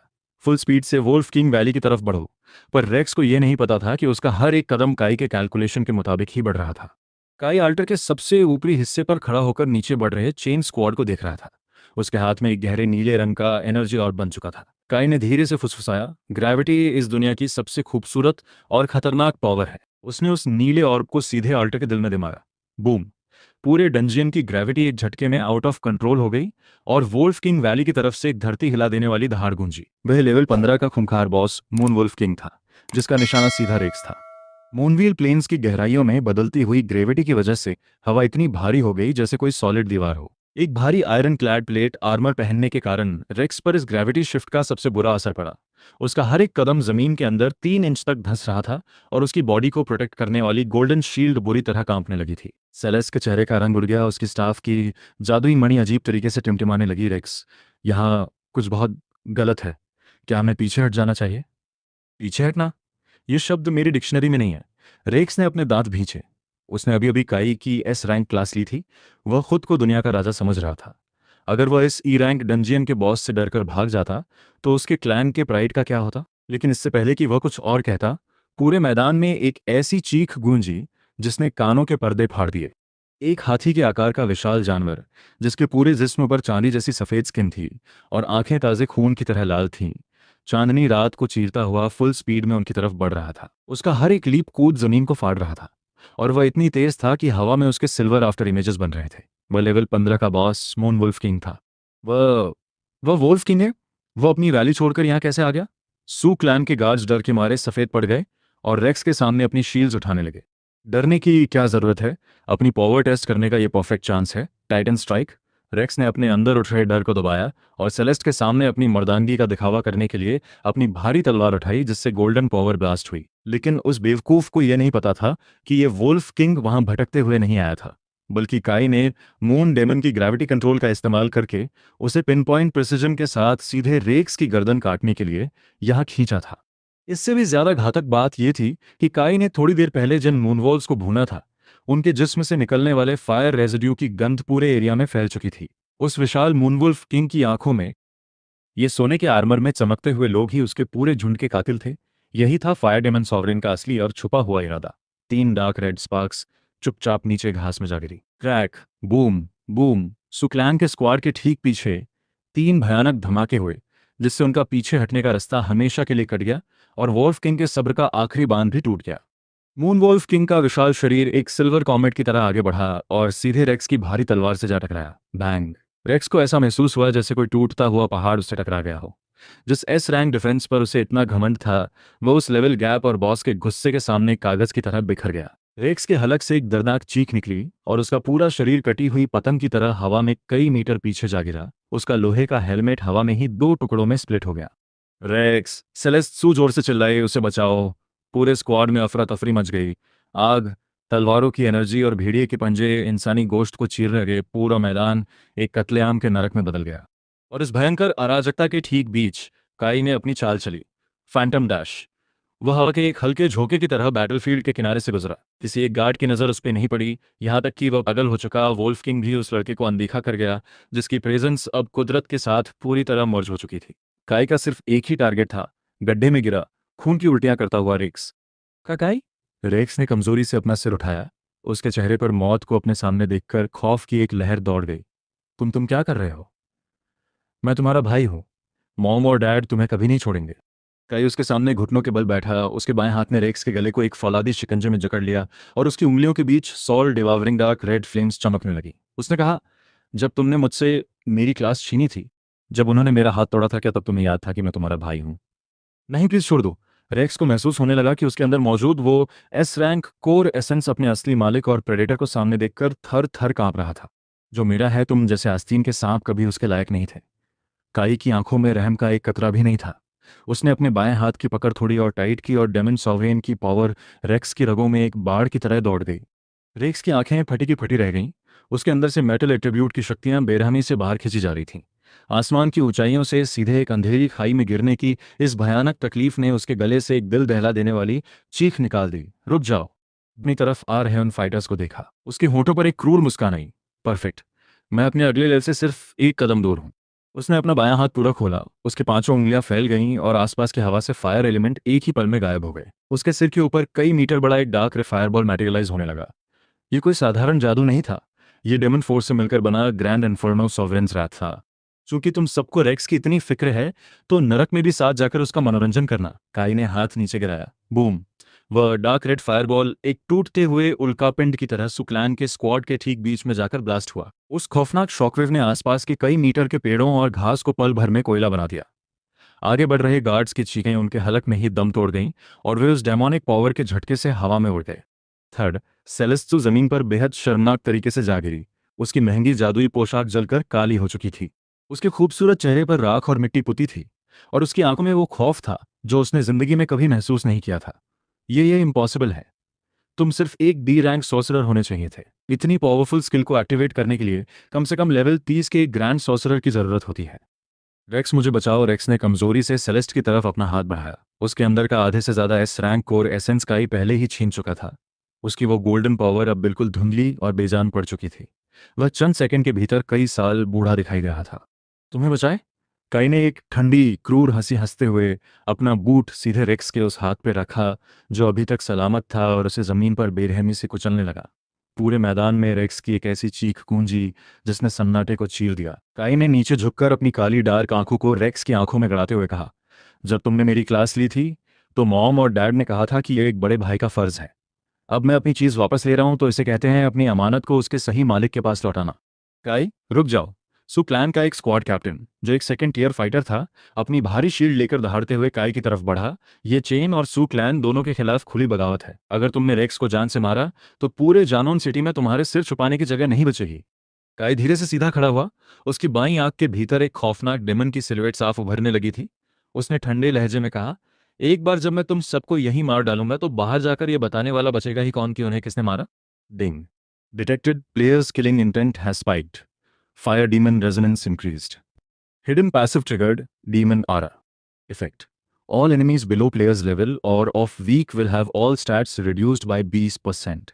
एक पल में वहां मौजूद सू क्लैन के हर एक गार्ड को ऐसा महसूस हुआ जैसे किसी अदृश्य ठंडे हाथ ने सीधे उनके दिल को अपने शिकंजे में भेज दिया हो और उनके शरीर से उनकी आधी ताकत गायब हो चुकी हो। वहां खड़े दुश्मनों के लिए अब सांस लेना भी नामुमकिन हो चुका था। काई ने अपने बाएं हाथ को तेजी से नीचे की तरफ घुमाया। Moon demon gravity collapse.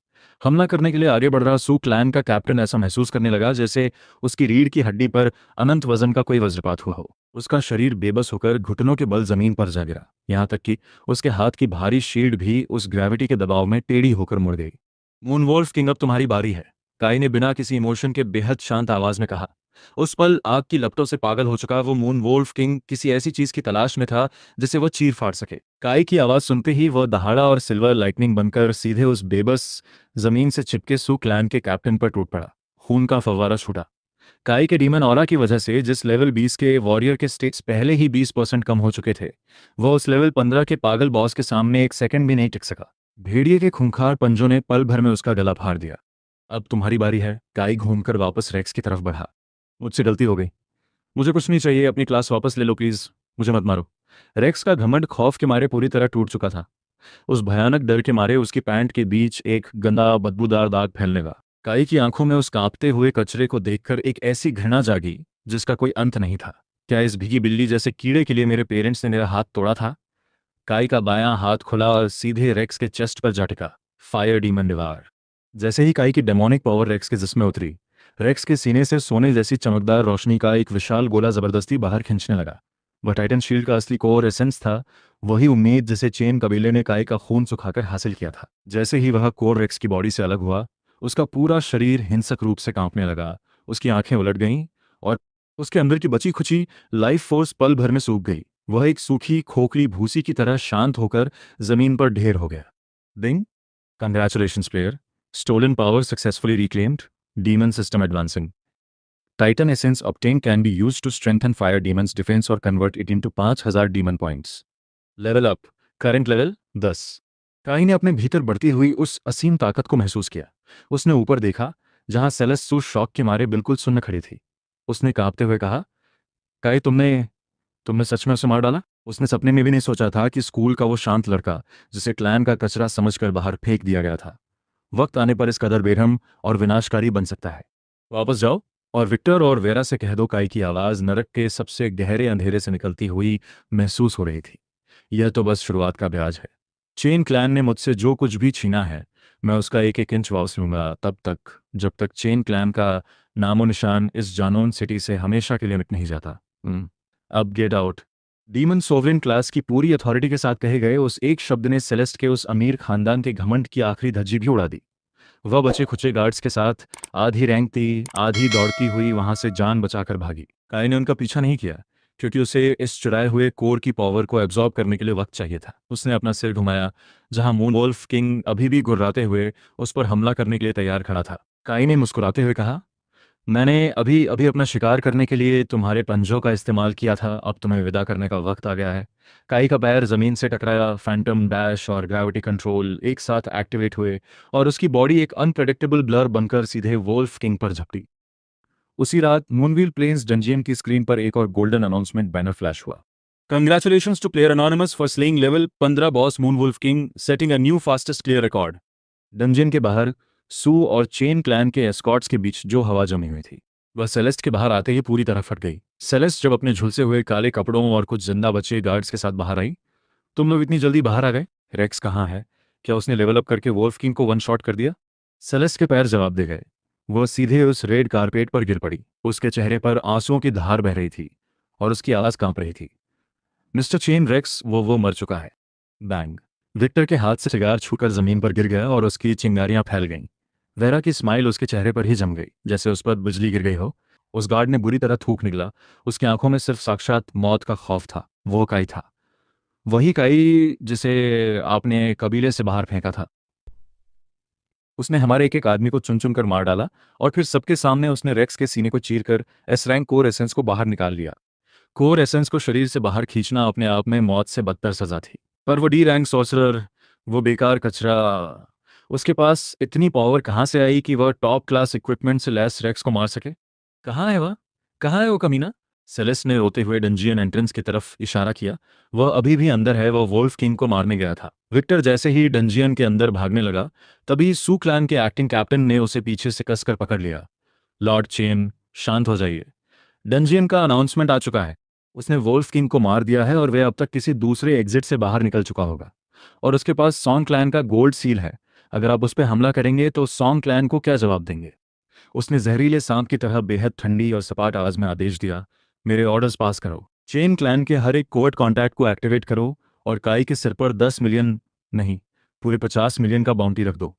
जो कोई भी मुझे उसका सिला कर देगा, विक्टर चेन उसे ऐसा रिवॉर्ड देगा जिसकी किसी ने कल्पना भी नहीं की होगी। वह टाइशॉन रेलिक कोर अपनी आखिरी रोशनी के साथ पल्स कर रहा था। System alert, high tier metal source core is being converted into devil points. Conversion complete. 8000 devil points acquired. Demon of flame unlock progress 15%। New skill unlocked, hellfire breath. Demon of wind unlock progress 12%।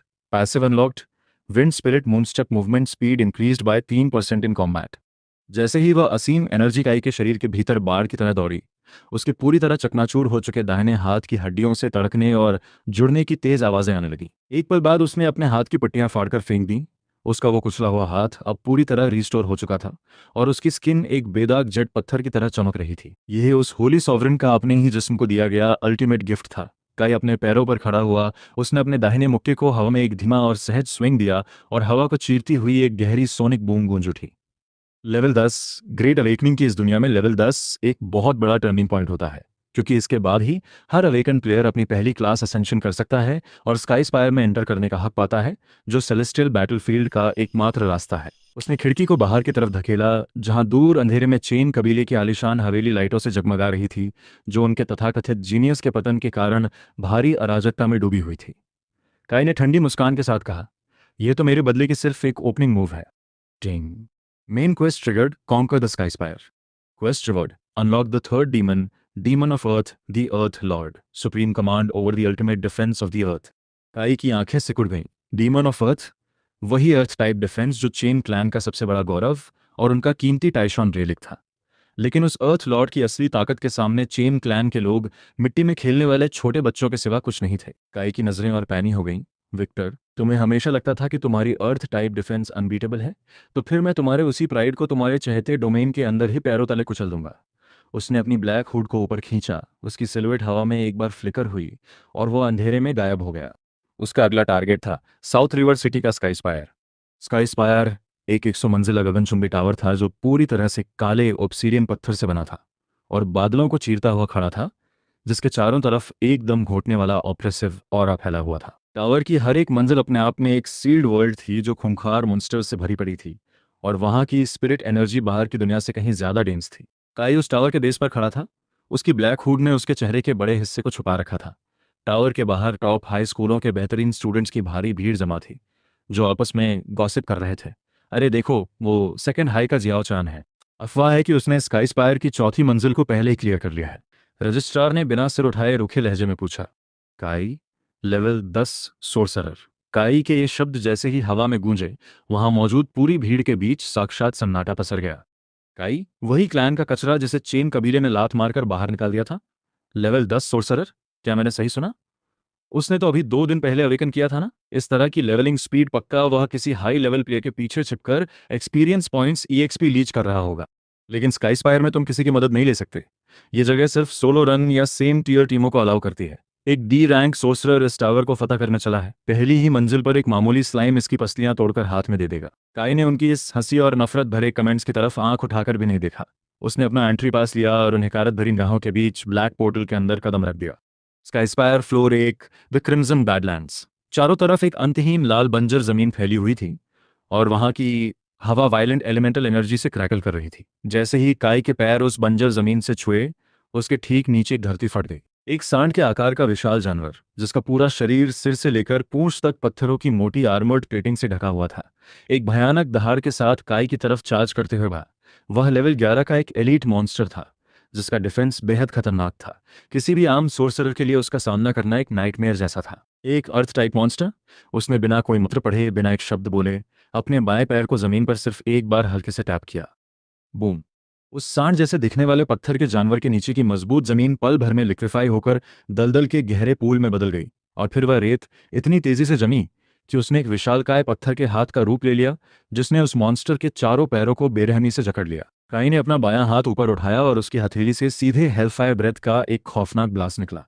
उस गहरे लाल रंग की आग के साथ जहरीला हरा धुआं मिला हुआ था, जो उस जानवर की आर्मर्ड स्किन को जंगली गुस्से के साथ झुलसाने लगा। सिर्फ 3 सेकंड के भीतर उसका वो कीमती पत्थर का कवच पिघलकर खौलते हुए लावे में बदल गया।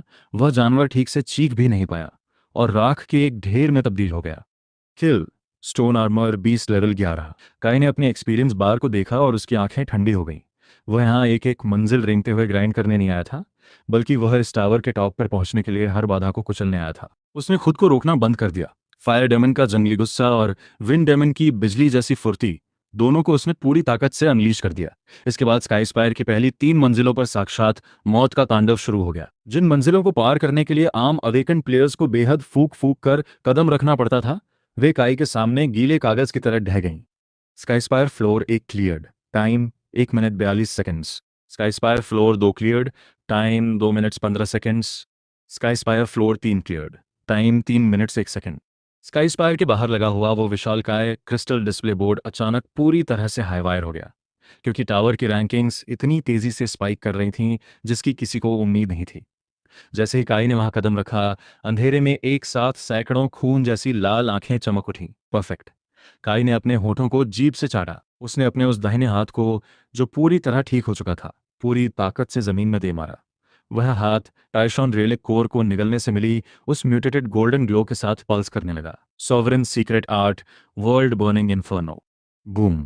काई को सेंटर बनाकर 100 मीटर के दायरे की पूरी जमीन एक साथ चकनाचूर हो गई, और गहरे लाल रंग का लावा किसी फव्वारे की तरह फूट पड़ा, जिसने उन नर के कुत्तों के लिए मौत और आग का एक ऐसा जाल बुना जिससे बचना नामुमकिन था। किल इन्फर्नो हेलहाउंड, 300 एक्सपीरियंस गेंड। किल इन्फर्नो हेलहाउंड, 300 एक्सपीरियंस गेंड। सिस्टम के नोटिफिकेशंस काई के दिमाग में एक अंतहीन स्क्रॉल की तरह बाढ़ की तरह आने लगे। जैसे ही काई छठी मंजिल की तरफ बढ़ा, उस खाली बंजर इलाके में एक हल्की और उत्सुक आवाज गूंजी। वाह, इसे कहते हैं असली फायर पार। साउथ रिवर सिटी ने तुम जैसा धुरंधर कब पैदा कर दिया? धुंध के बीच से एक परछाई तैरती हुई बाहर आई। वह बहते हुए रोब्स में एक युवा दाओइस्ट था, जिसकी पीठ पर एक लकड़ी की तलवार बंधी थी, और वह उम्र में 16 या 17 साल से बड़ा नहीं लग रहा था। उसकी आंखें बेहद तेज और साफ थीं, और उसके चारों तरफ थंडर की हल्की चिंगारियां क्रैकल कर रही थीं। मैं अपना इंट्रोडक्शन दे दूं, मेरा नाम शिरो है, ड्रैगन टाइगर सेंटम का एलीट स्काउट। उस युवा दाओइस्ट ने काई को गहरी उत्सुकता से देखते हुए कहा, तुम्हारी ये सोरसरर वाली क्लास की गंध कुछ साफ नहीं लग रही है। तुम्हारे अंदर से जो डेमोनिक सेंट आ रही है, उसे मैंने 3 मंजिल दूर से ही पकड़ लिया था। काई की आंखें संकरी हो गईं और उसके बाएं हाथ में आग की एक लपट सुलगने लगी। मेरे रास्ते से हट जाओ या फिर मरने के लिए तैयार रहो। अरे शांत हो जाओ भाई, इसकी कोई ज़रूरत नहीं है। शिरो ने हंसते हुए ऊपर की तरफ इशारा किया। छठी मंजिल फैंटम फॉरेस्ट है। मेरे दाओइस्ट आर्ट्स के बिना तुम उसके इल्यूजन वेब भ्रम के जाल को तोड़ नहीं पाओगे। तुम्हारी ये आग चाहे जितनी भी गर्म हो, वह तुम्हें उसके पार नहीं ले जा सकती। तो क्या कहती है तुम्हारी समझ? टीम अप कर लें? मुझे इस टावर के टॉप पर मौजूद वो डोमेन सीट चाहिए। 7-0-3-0 का बंटवारा होगा जो तुम्हारे फेवर में है। डील? काई ने उसे बिल्कुल बर्फ जैसी ठंडी नजरों से घूरते हुए कहा, डोमेन सीड मेरा है, बाकी जो कुछ भी बचेगा तुम उसे रख सकते हो। शिरो यह सुनकर स्तब्ध रह गया। फिर वह जोर से हंस पड़ा। शानदार। मुझे तुम्हारा यह घमंड पसंद आया। तो फिर देखते हैं कि किसकी स्पीड ज़्यादा तेज़ है, तुम्हारी आग की या मेरी तलवार की। Sky spire floor 6, the Phantom forest. जैसे ही उन्होंने पोर्टल को पार किया, वो झुलसाने वाली लावे की गर्मी एक सेकंड में गायब हो गई और उसकी जगह हड्डियों को कैंपा देने वाली ठंड और एक गहरे बैगनी रंग के धुएं ने ले ली, जो इतना गाढ़ा था जैसे कोई सॉलिड दीवार हो। प्राचीन पेड़ आसमान को छू रहे थे और उनकी टेढ़ी मेढ़ी शाखाएं किसी कंकाल के पंजों की तरह फैली हुई थीं। हवा में तैरती वो अजीब फुसफुसाहटें सीधे दिमाग पर वार कर रही थीं। खुद को संभालो, ये धुंध तुम्हारी आत्मा के सबसे गहरे डर को कुरेद कर बाहर लाती है। शिरो ने अपनी हंसी बंद की और अपने कपड़ों के भीतर हाथ डालकर एक पीले रंग का तालिस्मान निकाला। उसने एक उंगली से उसे फ्लिक किया और वह कागज जलकर सुनहरी रोशनी के एक सुरक्षा घेरे में बदल गया, जिसने उन दोनों को कवर कर लिया। ये माइंड क्लियर सील है। ये कुछ देर तक उन इल्यूजन्स को रोक कर रखेगी। काई ने उस पर कोई रिएक्शन नहीं दिया। उसका विंड स्पिरिट मून स्टेप अपने आप एक्टिवेट हो गया, जिससे उठने वाले विंड बवंडर ने उस रेंगती हुई बैंगनी धुंध को जबरदस्ती उड़ाकर दूर फेंक दिया। उसने एक ठंडी हुंकार भरते हुए कहा, डर उस रास्ते पर मुझसे बहुत पहले ही दम तोड़ चुका था। अचानक उनके सामने की बैगनी धुंध हिंसक रूप से उफनी और उसके भीतर से दो बेहद जाने पहचाने चेहरे बाहर निकल आए। काई, तुमने छोटे यू को कैसे मार दिया? वह तुम्हारा अपना सगा खून था। वेरा का चेहरा आंसुओं से भीगा हुआ था और उसकी आंखों में गहरी नफरत और घृणा सुलग रही थी। तुम तो पैदा ही एक राक्षस के रूप में हुए थे। मुझे तुम्हें इस दुनिया में आते ही अपने हाथों से घोंट कर मार देना चाहिए था। तुम एक कलंक हो, घुटनों के बल बैठो और मरो। विक्टर का शरीर अर्थ एट्रीब्यूट की सुनहरी रोशनी से दहक रहा था और उसने एक विशाल तलवार हवा में उठाई और उसे सीधे काई के सिर पर दे मारा। शिरो का चेहरा खौफ से पीला पड़ गया। ये तुम्हारे अंदर के इनर डेमेंस का इल्यूजन है। इसके बहकावे में मत आना, ये असली नहीं है। काई वहीं रुक गया। काई ने उस इल्यूजन को परखने में अपना एक सेकंड भी बर्बाद नहीं किया और सीधे अपनी स्किल को फुल पावर पर अनलीश कर दिया। उसके हाथ से निकली बीमार हरी और गहरी लाल लपटों के एक विशालकाय पिलर ने सामने की हर चीज को चीर कर रख दिया। वह आज जहां जहां से गुजरी, वहां विक्टर और वेरा के वो चेहरे तपते हुए सूरज के नीचे बर्फ की तरह पिघल गए और हवा में एक तीखी चीख गूंजी। क्रैक। उनके आसपास का पूरा स्पेस एक झटके स्नैप हो गया, क्योंकि उस भ्रम को काई ने अपनी विशुद्ध ताकत से फाड़ दिया था। धुंध के साफ होते ही पेड़ों के पीछे छिपे असली गुनहगार सामने आ गए। वे 3 आंखों वाले खूंखार पिच ब्लैक फैंटम आई डेमन्स का एक पूरा झुंड था।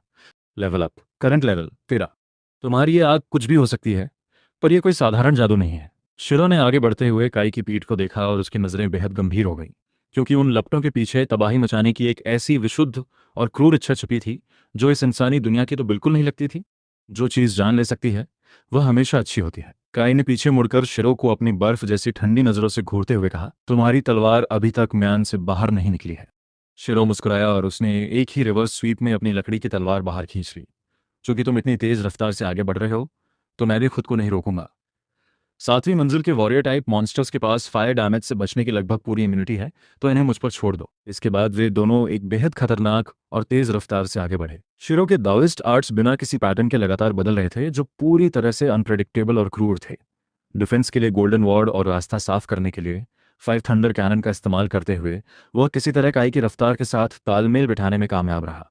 इसी बीच वे दोनों स्काई स्पायर के 9वें फ्लोर पर पहुंचे, जो शिखर पर पहुंचने से पहले की आखिरी और सबसे बड़ी बाधा थी। उनके ठीक सामने जो खड़ा था वह कोई आम मॉन्स्टर नहीं था, बल्कि प्राचीन अक्षरों से ढका एक विशाल एंशियंट रून कोलोसस था, जिससे बर्फीली मौत की एनर्जी की लहरें निकल रही थीं। वह लेवल 18 का एक खूंखार बॉस था, जिसके हाथ में अनगिनत रीढ़ की हड्डियों से बनी एक विशाल कुल्हाड़ी थी और उसका हर एक कदम जमीन को हिलाकर रख रहा था। काई, इस चीज का फिजिकल डिफेंस और फायर रेजिस्टेंस दोनों ही चार्ट से बाहर है। यहाँ सीधे बल प्रयोग काम नहीं करेगा। मुझे इसे अपने मॉडल बाइंडिंग अरे से बांधने दो। तब तक तुम कोई मौका देखकर इसकी सॉल्व फ्रेम को उड़ा देना। शिरो ने तुरंत अपने ताबीज के पाउच की तरफ हाथ बढ़ाया। इसकी कोई जरूरत नहीं है। काई एक कदम आगे बढ़ा और उसका बायां हाथ सीधे उसकी अपनी छाती से जकड़ाया। उसके भीतर मौजूद होली सॉवरेन की सोर्स एनर्जी किसी युद्ध के नगाड़े की तरह धड़कने लगी। तैशान एसेंस, ग्रेविटी कोलैप्स। काई ने रेक से छीनी और कन्वर्ट की हुई उस म्यूटेटेड पावर को सीधे अनलीश कर दिया। हवा में एक गहरा सन्नाटा और गूंज छा गई, क्योंकि 100 मीटर के दायरे के भीतर की ग्रेविटी अचानक नॉर्मल से 10 गुना ज्यादा बढ़ गई। वह विशाल रून कोलोसस अपनी कुल्हाड़ी हवा में घुमा ही रहा था कि अचानक उसके घुटनों से चटकने की एक दर्दनाक आवाज आई और उसका वो भारी भरकम शरीर काई के सामने घुटने टेकने पर मजबूर हो गया। एक तलवार एक वार। काई ने मुड़कर शिरो की तरफ देखा और शिरो उसके इरादे को एक पल में समझ गया। उसने अपनी लकड़ी की तलवार को सीधे आसमान की तरफ पॉइंट किया। थंडर कम।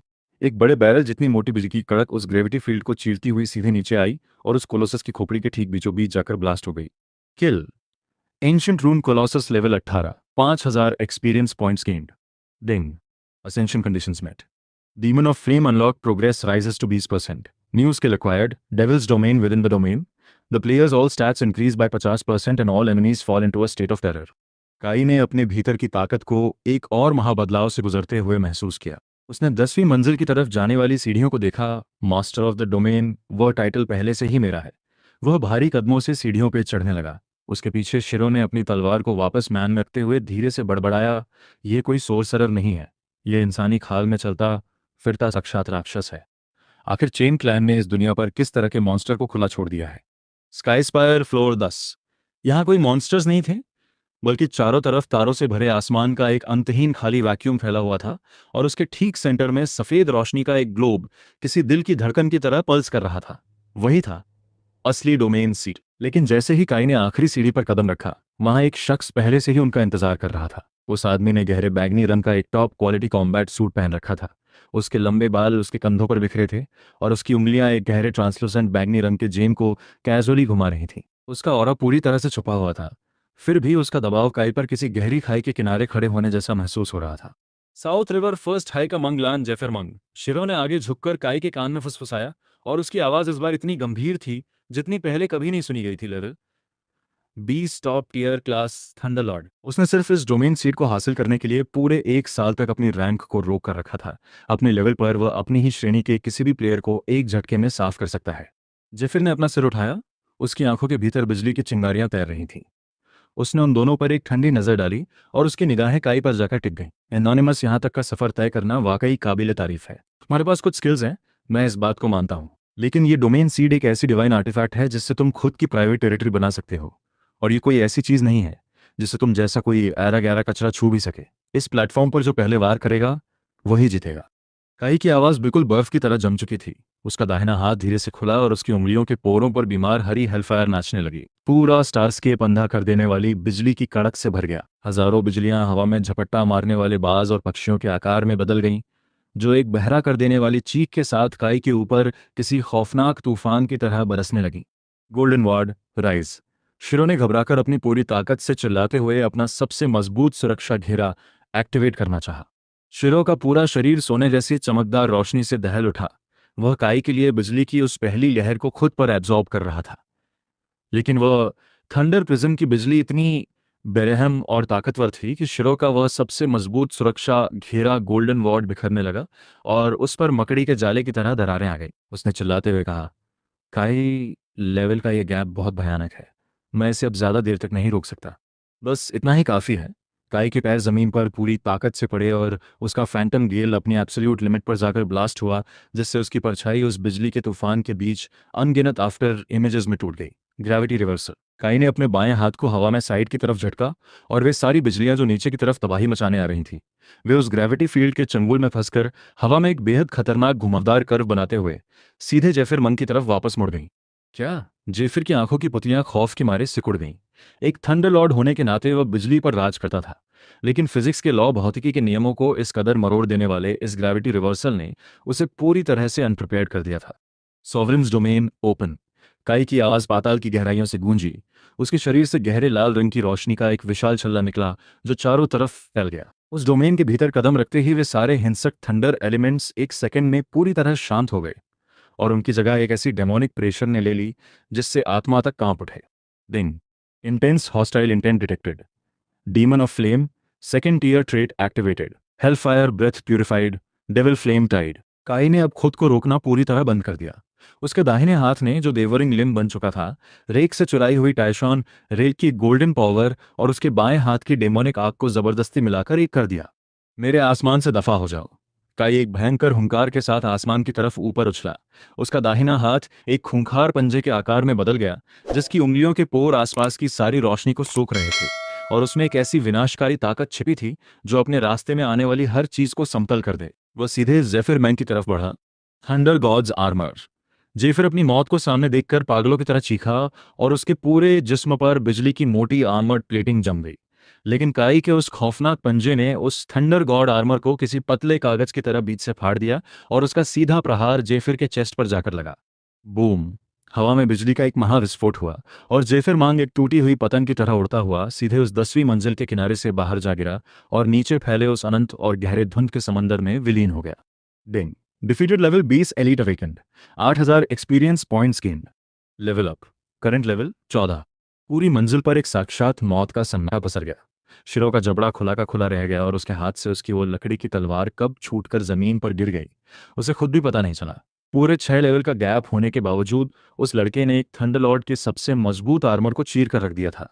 उसने कांपती आवाज में पूछा, काई, मुझसे सच कहो, क्या तुम सच में किसी प्राचीन काल के दुष्ट देवता के रीइंकारनेशन हो? काई ने उसकी बात पर ध्यान नहीं दिया और वो सीधे वेदी की तरफ बढ़ गया। उसका बायां हाथ उस वेदी पर चमक रहे डोमेन सीट पर जाकर पूरी मजबूती से टिक गया और उसने उसे मुट्ठी में भींच लिया। Ting! Mythic tier item acquired. Domain seed seedling stage. Player possesses devil space detected. Merging in progress. Devil's sanctum initial form unlocked. Player may now recruit vassals and build a supreme faction. जैसे ही वह domain seed काई के वजूद के भीतर मर्ज हुआ, उसे अपनी आत्मा की गहराइयों में एक अनंत और असीम स्पेस खुलता हुआ महसूस हुआ। वह काली मिट्टी से फैली एक बहुत बड़ी जमीन थी, जिसके छोर पर 8 विशालकाय और डरावनी डेमन स्टैच्यूज अपना आकार ले रही थीं। उसी समय स्काई स्पायर के बाहर लगा हुआ वो विशालकाय क्रिस्टल बोर्ड सबसे टॉप पर सिर्फ एक नाम पर जाकर लॉक हो गया। First place anonymous. Floors cleared 10 a perfect summit. उस ऑब्सीडियन टावर के बाहर खड़ी पूरी जानोन सिटी के बीच एक महाविस्फोट जैसा माहौल बन गया। उसने सच में यह कर दिखाया। कोई सचमुच इस टावर के आखिरी शिखर तक पहुंच गया। जेफिर मंग हार गया। उसे टावर से बाहर फेंक दिया गया है। हे भगवान! फर्स्ट हाई के उस सबसे बड़े जीनियस को उस एनोनिमस प्लेयर ने धूल चटा दी। जब पूरी जानोन सिटी उस अज्ञात एनोनिमस प्लेयर को ढूंढने के लिए पागलों की तरह छटपटा रही थी, तब काई शिरो के दाओइस्ट आर्ट्स के कवर का इस्तेमाल करके बिना कोई आवाज किए वहां से चुपचाप निकल गया। वे शहर के बाहरी इलाके में स्थित एक सुनसान और घने जंगल के बीच जाकर रुके। काई, अब यहाँ से आगे का क्या प्लान है? शिरो का लहजा इस बार पूरी तरह से गंभीर हो चुका था। मंग क्लैन कोई चेन क्लैन जैसा मामूली कबीला नहीं है। वे इस साउथ रिवर सिटी की असली सुपर पावर हैं। जेफिर मंग के इस तरह हारने के बाद वे अपना मानसिक संतुलन खो देंगे और तुम्हें ढूंढने के लिए पाताल एक कर देंगे। काई ने अपनी हथेली में स्वेल कर रही उस डार्क डेमोनिक एनर्जी को देखा और उसकी आंखों में सुलग रही मारने की इच्छा पूरी तरह से उबल पड़ी। तो फिर उन्हें जितना पागल होना है होने दो। वैसे भी मेरे इस डेविल सैंक्टम के गेट पर पहरा देने के लिए मुझे कुछ अच्छे गार्ड्स की जरूरत पड़ने ही वाली है। Ding! New quest triggered. Build the sanctum. Objective: subdue one or more awakened as the first divine general.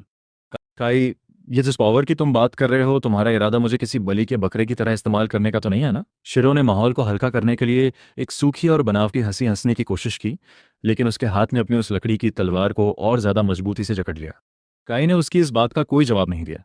उसने धीरे से अपना बायां हाथ हवा में ऊपर उठाया और उसके भीतर पूरी तरह फ्यूज हो चुका वो डोमेन सीड अचानक एक डार्क पर्पल रंग की खौफनाक रोशनी के साथ चमक उठा। Domain expand. हवा में एक बहुत गहरा और दूर तक गूंजने वाला सन्नाटा छा गया।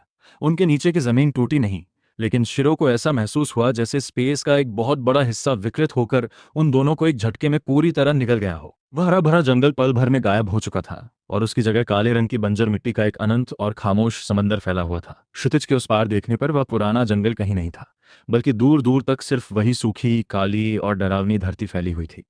उस बंजर जमीन के सबसे आखिरी छोर पर देखने पर आसमान को छूता हुआ एक बहुत बड़ा और अचल पहाड़ जैसा ढांचा दिखाई दिया। वह एक विशालकाय ब्लैक पैलेस था, जिससे आदिम काल की एक बेहद प्राचीन और भयानक वीरानी की सांसें निकल रही थीं। उस महल के सबसे ऊपरी हिस्से पर 8 विशालकाय पत्थर के राक्षस अपनी गर्दन झुकाए खड़े थे। काई द्वारा शिरो को अपना पहला जनरल बनाने मंग और चेन कबीले के नापाक गठबंधन और चेन क्लैन के मेडिसिन वॉल्ट पर, ये कोई अलग प्लेन नहीं है, बल्कि ये तो एक बढ़ता हुआ डोमेन है। शिरो के हलक से एक दबी हुई चीख निकली। एक असली जीनियस होने के नाते वह अच्छी तरह समझता था कि इस चीज की वैल्यू क्या है, क्योंकि आम अवेकन प्लेयर्स लेवल 50 पर पहुंचने के बाद भी अपना खुद का प्लेन तैयार नहीं कर पाते हैं। लेकिन यहाँ काई सिर्फ लेवल 14 का था और वो पहले से ही एक कंप्लीट डिवाइन रेलिक डोमेन पर राज कर रहा था। काई धीरे से मुड़ा। डेविल सैंक्टम के उस डार्क पैलेस के बैकड्रॉप में हवा के झोंकों से उसका ब्लैक कोट तेजी से फड़फड़ा रहा था और वो इस समय इस दुनिया का एकमात्र सच्चा भगवान लग रहा था। इस दुनिया का हर रास्ता आकाश और धरती के नियम के आगे झुकता है, लेकिन मेरे इस सेंक्टम के भीतर कदम रखते ही मैं तुम्हें वो पावर दूंगा जो उन नियमों से भी ऊपर खड़ी होगी। काई ने उस शून्य हवा में अपनी एक उंगली से टैप किया और आग के सोर्स की एक बेहद विशुद्ध चिंगारी तैरती हुई शिरो की तरफ बढ़ी। ये होली सॉवरेन की सोर्स एनर्जी का एक धागा था। उसने कहा, यह तुम्हारे थंडर आर्ट्स की ताकत को दोगुना कर देगा, लेकिन इसकी कीमत यह है कि इस पल के बाद से तुम मेरे इस सेंक्टम की रखवाली करोगे और लाख दुश्मनों के सने सबसे आगे खड़े होगे। शिरो ने तबाही की उस धड़कती हुई चिंगारी को देखा और थूक निकला। वो समझ गया था कि यह वही पल है जो उसकी पूरी जिंदगी को हमेशा के लिए बदल देगा। मंक क्लैन, चेन क्लैन या फिर उसके पीछे खड़ा ड्रैगन टाइगर सेंक्टम, इस ब्लैक पैलेस के सामने ये सब बहुत बौने लग रहे थे। उसने अपने दांत भींचे और उस चिंगारी को करते हुए कहा, भाड़ में जाए सब, वैसे भी मैं ड्रैगन टाइगर सेंक्टम का एक ब्लैक शीप ही था। काई नहीं, मेरे आका, मेरा यह शरीर आज से हमेशा के लिए आपका हुआ। दिन फर्स्ट ए रैंक और above vessel subdued, heaven chosen टावरिस्ट Shiro, quest complete, reward devil sanctum tier 1 form unlocked. Shiro receives exclusive title, Thunderflame Judge Holy Sovereign's Blessing applied B. Shiro gains 1 level. Additional passive skill acquired, Devil Thunderflame, all attacks deal 50% true damage. लाल रंग की रोशनी की एक विशाल लहर ने शिरो को पूरी तरह से ढक दिया और उसका ऑरा, जो पहले लेवल 15 पर था, वह तुरंत स्पाइक होकर लेवल 16 पर पहुंच गया। उसके हाथ में मौजूद लकड़ी की तलवार पर अब गहरे लाल रंग की डेमोनिक आग लिपटने लगी थी। यह क्या है? मैं सचमुच इतना ज्यादा स्ट्रांग हो गया? शिरो ने अपनी उस तलवार को हवा में बेहद एक्साइटमेंट के साथ घुमाया और उसके एक कैजुअल स्लैश से थंडर फ्लेम की एक ऐसी बिजली निकली जिसने उस काली मिट्टी की जमीन को चीरते हुए एक गहरा गड्ढा बना दिया। काई वहां से मुड़ गया और उसकी आंखें वक्त के साथ और ज्यादा ठंडी होती जा रही थीं। अब हम वापस साउथ रिवर सिटी चलेंगे, क्योंकि वहां मुझे एक बहुत पुराना कर्ज वसूलना है। विक्टर को लगता था कि मुझे मारना ही सब कुछ का अंत था, और मैंग क्लैन को लगता है कि उनकी इज्जत जाना मुझे ढूंढने की बहुत बड़ी वजह है। ठीक है, जब वे सब मेरे साथ खेलना ही चाहते हैं तो मैं उनके साथ तब तक खेलूंगा जब तक ये पूरा शहर जलकर राख नहीं हो जाता। इसी बीच साउथ रिवर सिटी के भीतर जेफिर मंक को स्काई स्पायर से बाहर फेंके जाने की खबर एक एटम बम की तरफ फट चुकी थी। मंक क्लैन के मेन हॉल के भीतर कबीले का मुखिया मैग्नस मंक बेहद काले और गुस्से से भरे चेहरे के साथ बैठा हुआ था। उसने मेडिकल बेड पर लेटे अपने बेटे जेफिर को देखा, जिसके शरीर की हड्डियां चकनाचूर हो चुकी थीं और उसका दिमाग पूरी तरह डैमेज हो चुका था। मैग्नस की दहाड़ से छत का झूमर तक कांप उठा।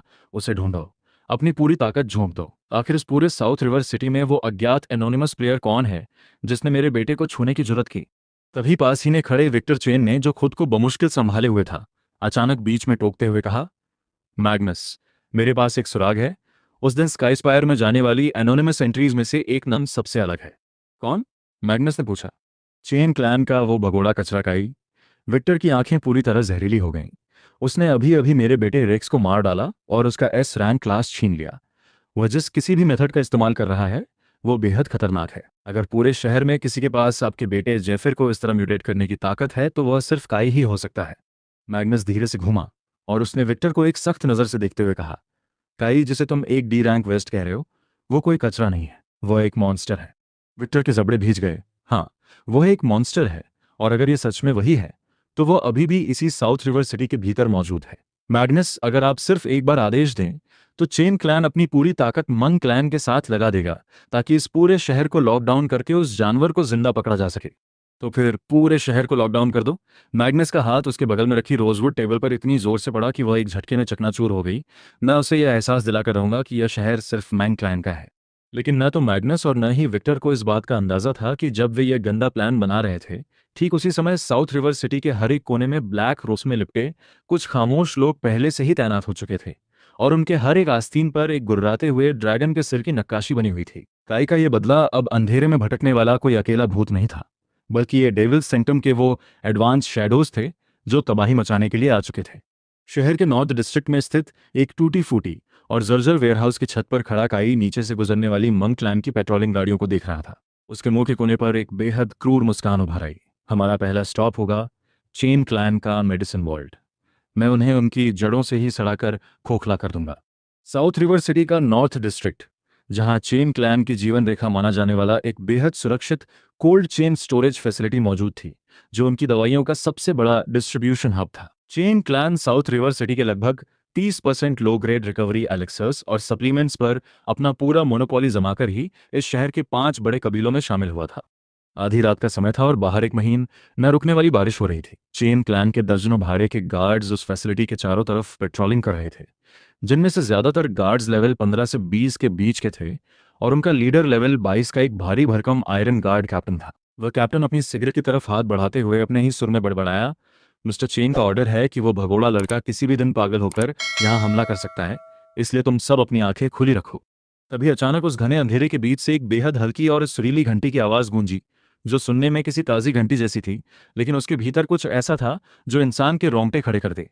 वहां कौन है? कैप्टन चिल्लाया।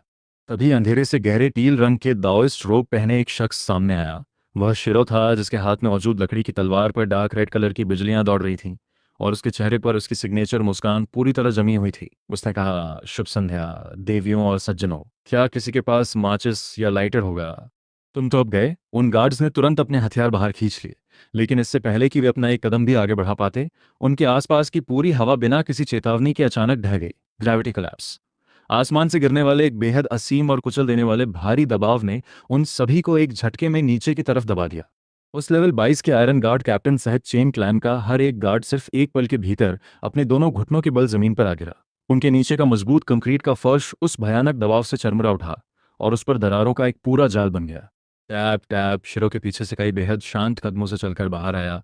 बाहर हो रही तेज बारिश के बावजूद उसका वह ब्लैक कोट पूरी तरह से सूखा हुआ था और वो उस वेयरहाउस के एंट्रेंस को बिल्कुल वैसी ही नज़रों से देख रहा था जैसे कोई किसी ताज़ी कब्र को देखता है। काई। कैप्टन की आंखें खौफ के मारे पूरी तरह फैल गईं और उसकी आवाज़ थरथरा उठी। तुम पूरी तरह से पागल हो चुके हो। ये चेन क्लैन का मुख्य मेडिसिन वॉल्ट है। अगर तुमने इस जगह को आग लगा दी तो पूरे शहर में दवाइयों की कीमतें आसमान छूने लगेंगी और इस दुनिया का हर एक इंसान तुम्हारे खून का प्यासा हो जाएगा। तो उसका मुझसे क्या लेना देना? काई ने उस गिरे हुए कैप्टन को ऊपर से नीचे की तरफ बेहद ठंडी नजरों से देखा। जब विक्टर ने मेरा हाथ तोड़ा था, तब क्या उसने एक पल के लिए भी सोचा था कि मैं उसका सगा बेटा हूं? चूंकि उसे साउथ रिवर सिटी का मेडिसिन किंग, दवाइयों का राजा बनने का बहुत शौक है, तो मैं ये पक्का कर दूंगा कि वह इस शहर के मेडिसिन ट्रैश के रूप में अपना दम तोड़े। काई उस एंट्रेंस के ठीक सामने पहुंच गया और उसने अपना दाहिना हाथ ऊपर उठाया। Demon of flame, hell fire breath. Boom. वो कोई आम आग नहीं थी, बल्कि गहरे लाल रंग की डेविल फ्लेम थी, जिसके भीतर विशुद्ध तबाही की गंध मिली हुई थी। वो लपट एक खूंखार ड्रैगन की तरह दहाड़ते हुए आगे बढ़ी और उसने उस भारी अलॉय डोर को एक झटके में चीर कर रख दिया। उस खौफनाक गर्मी ने वहां लगी मेटल प्लेटिंग को एक सेकंड में वेपराइज कर दिया और वो फायर ड्रैगन सीधे उस गोदाम के भीतर घुस गया, जहां उसने कबीले की बेशकीमती जड़ी बूटियों और एलेक्सर्स को लालचियों की तरह निगलना शुरू कर दिया। Critical chain clan asset destroyed, 3000 devil points gained. Demon of flame unlock progress rises to 25%। मेरी दवाइयाँ, मेरा पूरा स्टॉक। हुआ कैप्टन उस धधकते हुए नर्क को देखकर अंदर से पूरी तरह टूट गया, क्योंकि वहां सिर्फ दवाइयाँ नहीं जल रही थीं, बल्कि वह चेन क्लैन की पूरी बुनियाद थी जो राख हो रही थी। अभी हमारा काम खत्म नहीं हुआ है। काई ने मुड़कर शिरो की तरफ देखा और शिरो के चेहरे पर एक शातिर मुस्कान तैर गई। उसने अपनी लकड़ी की तलवार को आसमान की तरफ पॉइंट किया। थंडर फ्लेम जज, मैं तुम सबको मौत की सजा सुनाता हूं। इस जीवन में अब तुम्हारे लिए कोई रास्ता नहीं बचा है। गहरे लाल रंग की बिजलियां उस ग्रेविटी फील्ड को चीरती हुई नीचे गिरीं और उन्होंने उन सभी गार्ड्स को मौके पर ही भस्म कर दिया जो अभी भी विरोध करने की कोशिश कर रहे थे। ठीक उसी समय काई को दूर अंधेरे में किसी के आने का एहसास हुआ और उसके मुंह का कोना एक बेहद क्रूर और मनोरंजक मुस्कान के साथ मुड़ गया। मैंग क्लैन मेरी उम्मीद से कहीं ज्यादा तेज निकले। ठीक 3 मिनट बाद मंग क्लैन के सिंबल वाली काली एसयूवी गाड़ियों का एक पूरा काफिला उस वेयरहाउस के गेट पर आकर चीखते हुए रुक गया।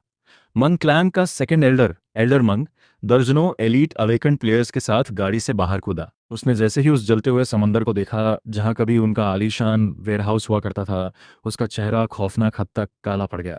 काई, तुम्हारी इतनी हिम्मत! एल्डर मंग ने अपनी नजरें काई पर लॉक की और बिना किसी रहम के अपना लेवल 28 का ऑरा पूरी तरह अनलीश कर दिया। तुमने हमारे यंग मास्टर जेफिर को घायल किया और हमारे कबीले के सहयोगी वेयरहाउस को आग लगा दी। क्या तुम्हें सच में लगता है कि इस पूरे साउथ रिवर सिटी में तुम्हें ठिकाने लगाने वाला कोई पैदा नहीं हुआ? मंग क्लैन के लोग खुद को इंसान कह रहे हैं। काई ने अपनी हथेली को खोला, जिससे आग की चिंगारियां बाहर छिटकने लगीं। जब मैंने एक ही वार में जेफिर की पसलियों को अंदर धंसा दिया था, तब तो तुम इतने आक्रामक नहीं दिख रहे थे। मेरी कमान पर सभी यूनिट्स ध्यान में। थंडर चेन फॉर्मेशन, इसे जिंदा पकड़ो। मैं इसकी आत्मा को इसके शरीर से नोचकर उसे हमेशा के लिए एक थंडर स्लेव बना देना चाहता हूँ। एल्डर मंक के आदेश पर वे सारे एलिट्स तुरंत चारों तरफ फैल गए और उनकी तलवारों और स्टैब्स से नीली रोशनी का एक खतरनाक जाल बुनने लगा। काई ने उस कड़कती हुई बिजली के जाल को अपने पास आते देखा और बेहद हिकारत के साथ सिर्फ दो शब्द कहे, डोमेन ओपन। सॉवरेन का डोमेन चारों तरफ फैल गया। वह हिंसक बिजली जैसे ही उसकी बाउंड्री सीमा से टकराई, वह किसी नेचुरल प्रेडेटर से मिलने की तरह पीछे की तरफ झटकी और बिना कोई नुकसान पहुंचाए हवा में ही गायब हो गई। शिरो, वो बूढ़ा तुम्हारा है, बाकी के कचरे मेरे हैं, काई ने आदेश दिया। जो हुक्म मेरे आका। अब जरा ध्यान से देखना, शिरो चिल्लाया और उसकी रफ्तार के साथ हवा में बिजलियां क्रैकल करने लगीं, क्योंकि वो अपनी जलती हुई थंडर फ्लेम के साथ सीधे एल्डर मन पर झपटा। उसी समय काई ने अपनी दोनों बाहें फैला दी। Demon of flame, new threshold form, devil meteor strike. रात का पूरा आसमान अनगिनत गहरे लाल रंग के फायरबॉल्स से भर गया जो शून्य से पैदा हो रहे थे, और वे एक बहरा कर देने वाले सोनिक बूम के साथ मन क्लैन के उन एलिट्स के ऊपर बिना किसी रहम के बरसने लगे। उस रात नॉर्थ डिस्ट्रिक्ट में उठी उन लपटों ने आधी साउथ रिवर सिटी को अपनी रोशनी से नहला दिया और दोनों कबीलों की बची कुची इज्जत की धज्जियां उड़ाकर रख दी। चेन क्लैन का वो मेडिसिन वॉल्ट उस आग में डूब चुका था, और वो डेविल फ्लेम इतनी खतरनाक थी कि वो ऊपर से गिरती बारिश की बूंदों को हवा में ही वेपराइज बना रही थी, जिससे सफेद भाप और काला धुआं आपस में मिलकर एक खौफनाक और डरावना मंजर पैदा कर रहे थे। Formation thunderchain lockdown. Elder monk गुस्से में पागलों की तरह चिल्लाया। उसके साथ आए हुए 12 एलिट्स लेवल 20 या उससे ऊपर के थंडर टाइप मेजर्स और वॉरियर्स थे, जिन्होंने काई के चारों तरफ एक रिंग फॉर्मेशन बना लिया था। उनकी थंडर ब्लेड्स और स्टैब्स पूरी ताकत से गूंज रही थीं, और हवा में तैरती नीली बिजलियां एक विशाल थंडर केज का रूप ले रही थीं, ताकि काई को एक ही जगह जकड़ा जा सके। इस थंडर चेन फॉर्मेशन के भीतर अगर लेवल 30 का कोई एक्सपर्ट भी आ जाता तो उसकी खाल तक खिंच जाती। अब घुटनों पर आ जाओ कमीने। लेकिन काई उस फॉर्मेशन के बिल्कुल सेंटर में खड़ा था। उसके शरीर की एक मांसपेशी तक नहीं हिली, और उसने कोई डिफेंसिव स्किल भी एक्टिवेट नहीं की। उसने सीधे उस भारी इलेक्ट्रिकल करंट को अपने सॉवरेन डोमेन से टकराने दिया, जिससे हवा में एक तीखी और गुस्से से भरी हिसिंग की आवाज गूंजने लगी। लेकिन वे बिजलियां उसे अपनी जगह से एक इंच भी हिलाने में नाकाम रहीं। शिरो, वह पुराना भूत तुम्हारे सब्र का इम्तिहान ले रहा है। हमारे इस सेंक्टम का नाम खराब मत होने देना। काई की आवाज बेहद सर्द हो गई। ठीक है, मैं भी काफी समय से देखना चाहता था कि यह थंडर फ्लेम जज आखिर किस मिट्टी का बना है। शिरो जोर से हंसा और बिजली की एक कड़क की तरह आगे बढ़ा। वह एक हेवन चोजन दाओइस्ट के रूप में पैदा हुआ था, और अब उसे होली सॉवरेन का आशीर्वाद मिल चुका था, जिसके चलते उसके पैरों की मूवमेंट हवा में आफ्टर इमेजेस की परतें छोड़ रही थी। Thunder flame edict, heart burst. शिरो की तलवार पूरी ताकत से आगे बढ़ी। दाओइस्ट थंडर और डेमोनिक डार्क फायर से मिक्स बनी वह हायर ऑर्डर एनर्जी एक पंखे के आकार के शॉकवेव की तरह बाहर फैली। वह थंडर चेन फॉर्मेशन, जो दिखने में अभेद्य लग रहा था, वह इस ताकतवर एनर्जी के संपर्क में आते ही किसी गर्म ब्लेड के नीचे मक्खन की तरह बीच से फट गया, और उसमें एक बहुत बड़ा अंतर आ गया। उस फॉर्मेशन को संभालने वाले मंक क्लैन के 3 बड़े मेजर्स ने एक साथ खून की उल्टियां की, और वे हवा में पीछे की तरफ उड़ते चले गए। ये किस तरह की एनर्जी है?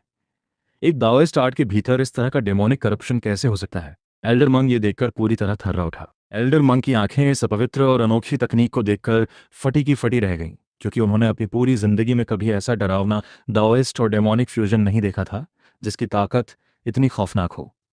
अब तुम्हें विदा करने का समय आ गया है। काई तुरंत अपने फैंटम गेल को एक्टिवेट किया, जिससे उसका पूरा शरीर उस जगह से पल भर में गायब हो गया, और हवा में सिर्फ एक हीट वार्म ट्रेल बाकी रह गई।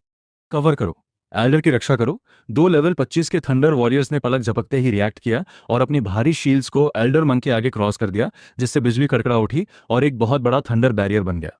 Hellfire breath. काई की परछाई सीधे उस थंडर बैरियर के सामने प्रकट हुई। उसका बायां हाथ बस 1 इंच आगे बढ़ा, और उसकी हथेली में जमा हो रही डार्क रेड डेविल फ्लेम इस बार बाहर फैलने के बजाय सुई की तरह पतली और गहरे काले रंग की फायर लाइन में तब्दील हो गई। तबाही का वह संकुचित धागा इतनी घातक धार लेकर आगे बढ़ा कि तोप के गोलों को झेलने वाली वह थंडर शील्ड जैसे ही उसके संपर्क में आई, उसमें एक साफ छेद बन गया और वह आर्मर पिघल गया। वह फायर लाइन वहीं नहीं रुकी, बल्कि उसने उन दोनों वॉरियर्स के सीनों को चीरते हुए सीधे पीछे खड़े एल्डर मंक को अपना निशाना बनाया। बूम! रात के आसमान में एक भयानक ब्लास्ट हुआ, जिससे एल्डर मंक के आधे कपड़े मौके पर ही जलकर राख हो गए, और वे 10 मीटर दूर जाकर एक टूटी हुई एसयूवी गाड़ी से टकरा गया। उसका पूरा चेहरा खौफ के मारे सफेद पड़ चुका था। तुम सिर्फ लेवल 14 पर होकर भी इतने ज्यादा ताकतवर हो, यह नामुमकिन है। कचरे और कीड़ों के लिए चमत्कार हमेशा नामुमकिन ही होते हैं। काई ने खंडहर बन चुके उस मेडिसिन वॉल्ट के बीच से अपना हाथ धीरे से पीछे खींचा, जहां कबीले के कई पिलर्स एक बड़े धमाके के साथ ढह रहे थे। Ding. Mung clan ambush squad crushed, 5000 devil points gained. Demon of flame unlock progress 30%। New form unlocked, devil wings short duration flight and rapid aerial combat. बूढ़े मरने से पहले मेरा एक मैसेज डिलीवर कर देना, काई मलबे के किनारे चलकर आया और उसने जमीन पर अधमरे पड़े एल्डर मंग को देखा। उसकी आंखों में रहम का एक कतरा तक नहीं था। मैग्नस मंग और विक्टर से कह देना कि काई इसी साउथ रिवर सिटी में उनका इंतजार कर रहा है। वे जितने चाहे उतने लोग भेज दें, मैं उन सबकी लाशें इकट्ठा कर लूंगा। अगली बार मैं खुद मंग एस्टेट आऊंगा और उसका सिर अपने हाथों से काटूंगा। अब दफा हो जाओ यहां से। काई ने अपने दाहिने हाथ से एक झटका दिया और एक बिल्कुल सटीक और असीम ताकत ने एल्डर मंग को हवा में उड़ाते हुए 100 मीटर दूर फेंक दिया। मेरे आका, आपने उसे जिंदा क्यों छोड़ दिया? हम उसे यहीं खत्म कर सकते थे। शिरो ने अपनी तलवार को वापस म्यान में रखते हुए हैरानी से पूछा। उसे मारना बहुत आसान है, लेकिन एक मरी हुई लाश कभी खौफ नहीं फैला सकती। काई की नजरें शहर के सेंटर में चमकती हुई गगनचुंबी इमारतों पर टिक गईं। मैं चाहता हूं कि चेन और मंग क्लैन का हर एक सदस्य अब से अपनी जिंदगी के हर एक सेकंड को अपने कबीले के विनाश के साए में जिए। हमारा अगला stop south district docks. Chain clan की आखिरी खेप वहीं से कैपिटल के लिए रवाना होने वाली है। काई का शरीर धुंध के भीतर ओझल हो गया और शिरो मुस्कुराते हुए बिना कुछ बोले उसके पीछे चल पड़ा। उस रात एल्डर मंग जो खौफनाक खबर लेकर वापस लौटा, उसने साउथ रिवर सिटी के हाई सोसाइटी के गलियारों में एक भूचाल ला दिया। हर कोई यह समझ चुका था कि जिस लड़के को कभी कचरा समझकर बाहर फेंक दिया गया था, वह अब एक ऐसा अनस्टॉपेबल डेमन बन चुका है जो शहर के अंधेरों से अपना जबड़ा खोले बाहर आ रहा है। South district docks. आधी रात का समय था और पानी के ऊपर से नमक से भरी ठंडी हवाएं आ रही थीं। दर्जनों बड़े कार्गो शिप्स किनारे पर बंधे हुए थे, जिनमें से सबसे बड़ा चेन क्लैन का फ्लैगशिप था, जो काला धुआं उगल रहा था। चेन क्लैन रात के अंधेरे में अपने कबीले के कोर एसेट्स, भारी मात्रा में हाई टीयर एनहांसमेंट स्टोन्स और दूसरी दुनिया की कीमती क्रिस्टल्स को कैपिटल भेजने की तैयारी कर रहा था। ये चेन क्लैन का आखिरी इक्का था, क्योंकि अगर ये सामान कैपिटल पहुंच जाता तो वे वहां के किसी बड़े कबीले का प्रोटेक्शन खरीदकर इस पूरे बवाल से हमेशा के लिए बच निकलते। सब लोग अपने गियर्स चेक करो। कबीले के मुखिया का सख्त ऑर्डर है कि आज रात इस गोदी के आसपास एक मक्खी भी नहीं फटकनी चाहिए। उस जगह पर 200 से ज्यादा अवेकन प्लेयर्स हथियारों के साथ तैनात थे, जिनमें चेन क्लैन के सैनिकों के साथ साथ मंग क्लैन के भेजे हुए एलिट्स भी शामिल थे। उस भीड़ के ठीक बीच में विक्टर चेन एक भारी अर्थ एट्रीब्यूट के पीले रंग के सेप्टर पे हाथ रखे बेहद गुस्से में खड़ा था। उसके बगल में मैंग क्लैन का सेकंड इन कमांड टाइटन मैंग खड़ा था, जिसे लोग थंडरफिस्ट के नाम से जानते थे। क्या वो बच्चा सच में यहां आने की हिम्मत करेगा? टाइटन ने अपनी गर्दन को पटका, जिससे पटाखों जैसी आवाजें आईं। वो अपने पीक पर मौजूद एक लेवल 30 का खूंखार बरसरकर था। वह जरूर आएगा। विक्टर ने अपने दांत भींचे और उसकी आंखों में नफरत की आग सुलग रही थी। उस जानवर ने मेरा मेडिसिन वॉल्ट जला दिया और वह मेरी जड़ों को काटना चाहता है। यह शिपमेंट उसकी आंखों का आखिरी कांटा है। आज रात मैं इस गोदी को ही उसकी कब्र बना दूंगा। अभी विक्टर के मुंह से ये शब्द पूरे निकले भी नहीं थे कि नदी का शांत पानी अचानक हिंसक रूप से ऊपर की तरफ फटा और नदी के बिल्कुल सेंटर में डार्क रेड फ्लेम का एक जोरदार ब्लास्ट हुआ। बूम! पानी की विशाल लहरें उठीं और उस ब्लास्ट के झटके ने एक छोटी लकड़ी की नाव को किसी कमान से छूटे तीर की तरह हवा में लॉन्च कर दिया, जो धुंध की परतों को चीरती हुई सीधे डॉक प्लेटफॉर्म से आकर टकराई। वह यहाँ है। हर एक अवेकन प्लेयर तुरंत अपने हथियार खींच लिए और आसमान अलग अलग स्किल्स की रंग बिरंगी रोशनियों से चमक उठा। वह नाव जैसे ही टुकड़ों में बिखरी, काई का सीधा और गठीला शरीर आसमान की तरफ ऊपर उछला। उसने अपने पीछे डार्क रेड फ्लेम और पेल ब्लू विंड के मिक्सचर से बने 2 विशाल पंख फैला दिए, जो घोड़ों के पंखों की तरह स्पेक्ट्रल फेदर्स लग रहे थे। Devil wings initial form. वह सचमुच हवा में उड़ रहा था।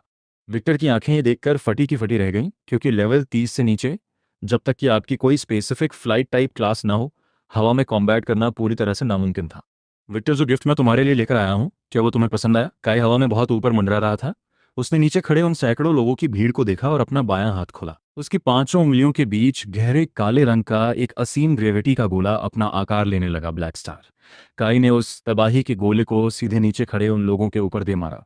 डिफेंस शील्ड्स को तुरंत ऊपर करो। चारों तरफ चीख पुकार मच गई।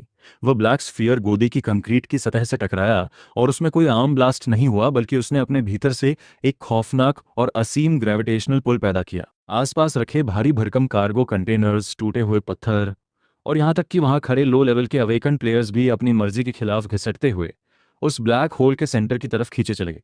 Crack crack! चारों तरफ से हड्डियों के टूटने की खौफनाक आवाजें और चीखें गूंजने लगी। चेन क्लैन के दर्जनों गार्ड्स उस मॉन्स्टर्स ग्रेविटी के चंगुल में फंसकर बीच से पूरी तरह मरोड़ दिए गए और देखते ही देखते वे मांस के लोथड़े में बदल गए। तुम छोटे जानवर, अब तुम मरोगे। टाइटन मंग एक भूखे शेर की तरह दहाड़ा और उसने हवा में ऊपर उछलकर अपनी उस विशाल कुल्हाड़ी को, जिस पर विनाशकारी बिजलियां कड़क रही थीं, सीधे काई की तरफ दे मारा। Thunder fury strike. पहले डिवाइन जनरल, अब तुम्हारी बारी है। काई हवा में थोड़ा साइड की तरफ झुका। उसके डेविल विंग्स ने हवा में एक झटका लिया और उसने बेहद आसानी से उस कुल्हाड़ी की धार को साइड स्टेप कर दिया। जो हुक्म, मेरे आका, इसे मुझ पर छोड़ दीजिए। उस घने अंधेरे के बीच से शिरो की परछाई एक प्रेत की तरह बाहर निकली। उसकी लकड़ी की तलवार से डार्क रेड थंडर फ्लेम की लपटें फूट रही थीं, जो हवा में एक विशाल अर्धचंद्राकार रोशनी के घेरे में बदल गईं। Thunder flame blaze, sky shatter, boom. Shiro की नीचे आती हुई लकड़ी की तलवार हवा में टाइटन की भारी कुल्हाड़ी से सीधे टकराई। उस टकराव से पैदा हुई शॉकवेव ने आसपास रखे विशाल कंटेनर्स को हवा में कई मीटर ऊपर उछाल दिया। लेवल 30 का वह पीक बरसर का टाइटन मंग उस भयानक इम्पैक्ट से शारीरिक रूप से कई कदम पीछे हटने पर मजबूर हो गया और उसकी उंगलियों के पोर फट गए। ये पूरी तरह गलत है। इसकी एनर्जी मेरी बिजली को काउंटर कर रही है। टाइटन गुस्से और शौक के मारे अंदर ही अंदर उबलने लगा, जबकि दूसरी तरफ काई पहले से ही उड़कर चेन क्लैन के उस मुख्य फ्लैगशिप के डेक पर लैंड कर चुका था। उसे रोको। विक्टर चेन एक पागलों की तरह अपने उस सेप्टर को हवा में घुमाने लगा, डेक के नीचे से नुकीले पत्थरों के अनगिनत पिलर्स ड्रिल करते हुए ऊपर की तरफ निकले, जिन्होंने काई को चारों तरफ से घेर कर एक पिंजरे में बंद करना चाहा। काई ने अपना सिर घुमाकर देखा तक नहीं। उसका दाहिना पैर उस जहाज के डेक पर पूरी ताकत से पड़ा। डीमन ऑफ अर्थ एको टाइशॉन ड्रेक को निगलने से पैदा हुई उसकी म्यूटेटेड अर्थ एलिमेंट की ताकत एक झटके में बाहर निकली। सतह को फाड़कर निकले हुए सारे नुकीले पत्थर पिलर्स एक सेकंड में पूरी तरह पिघल गए और वे खौलते हुए लावे की रस्सियों में बदल गए, जिन्होंने वापस पलटकर विक्टर चेन को ही चारों तरफ से जकड़ लिया और उसे अपनी जगह पर लॉक कर दिया। विक्टर, ये डिफेंस जिस पर तुम्हें इतना ज्यादा घमंड था, वो मेरे सामने सिर्फ एक भद्दा मजाक है। काई धीरे से मुड़ा और उसकी आंखों में सुलग रही आग ने उस पूरे जहाज के माहौल को लाल रंग में रंग दिया। ये कार्गो, ये पूरा चेन क्लैन इस बेशकीमती माल के हकदार नहीं है। मैं ये सब कुछ अपने साथ लेकर जा रहा हूँ। उसने अपने बाएं हाथ को उस डेक के बिल्कुल सेंटर में दे मारा। उसकी डेविल एनर्जी उस पूरे जहाज के फ्रेम के भीतर बाढ़ की तरह फैल गई और उसने एक पल में उस विशालकाय जहाज को अपनी चपेट में ले लिया। Ding. Chen clan core asset seized, 15,000 devil points gained. Devil sanctum containment function triggered, all assets stored in the devil sanctum vault. एक पूरी दुनिया को हिला देने वाले क्रैक के साथ वह 10,000 टन का विशालकाय कार्गो जहाज उन सभी की आंखों के सामने पूरी तरह गायब हो गया, जिसे काई के पीछे खुले एक गहरे डार्क वोर्टेक्स ने एक झटके में निगल लिया था। विक्टर चेन पानी की उस खाली सतह को देखता रह गया जहां कभी उसका जहाज खड़ा था। उसके भीतर बची हुई लड़ने की आखिरी उम्मीद पूरी तरह से ढह गई। उसने मौके पर ही मुंह भरकर खून की उल्टी की और उसका पूरा शरीर बेजान होकर जमीन पर गिर गया। चेन क्लैन अब इस दुनिया से पूरी तरह खत्म हो चुका था। काई उस बरसती हुई बारिश के बीच खड़ा होकर बेहद ठंडी नजरों से उस तबाही के मंजर को देख रहा था। अगला नंबर मैन क्लैन का है। अब वक्त आ गया है कि वे अपना बचा हुआ कर्ज भी मेरे हाथों चुकता करें।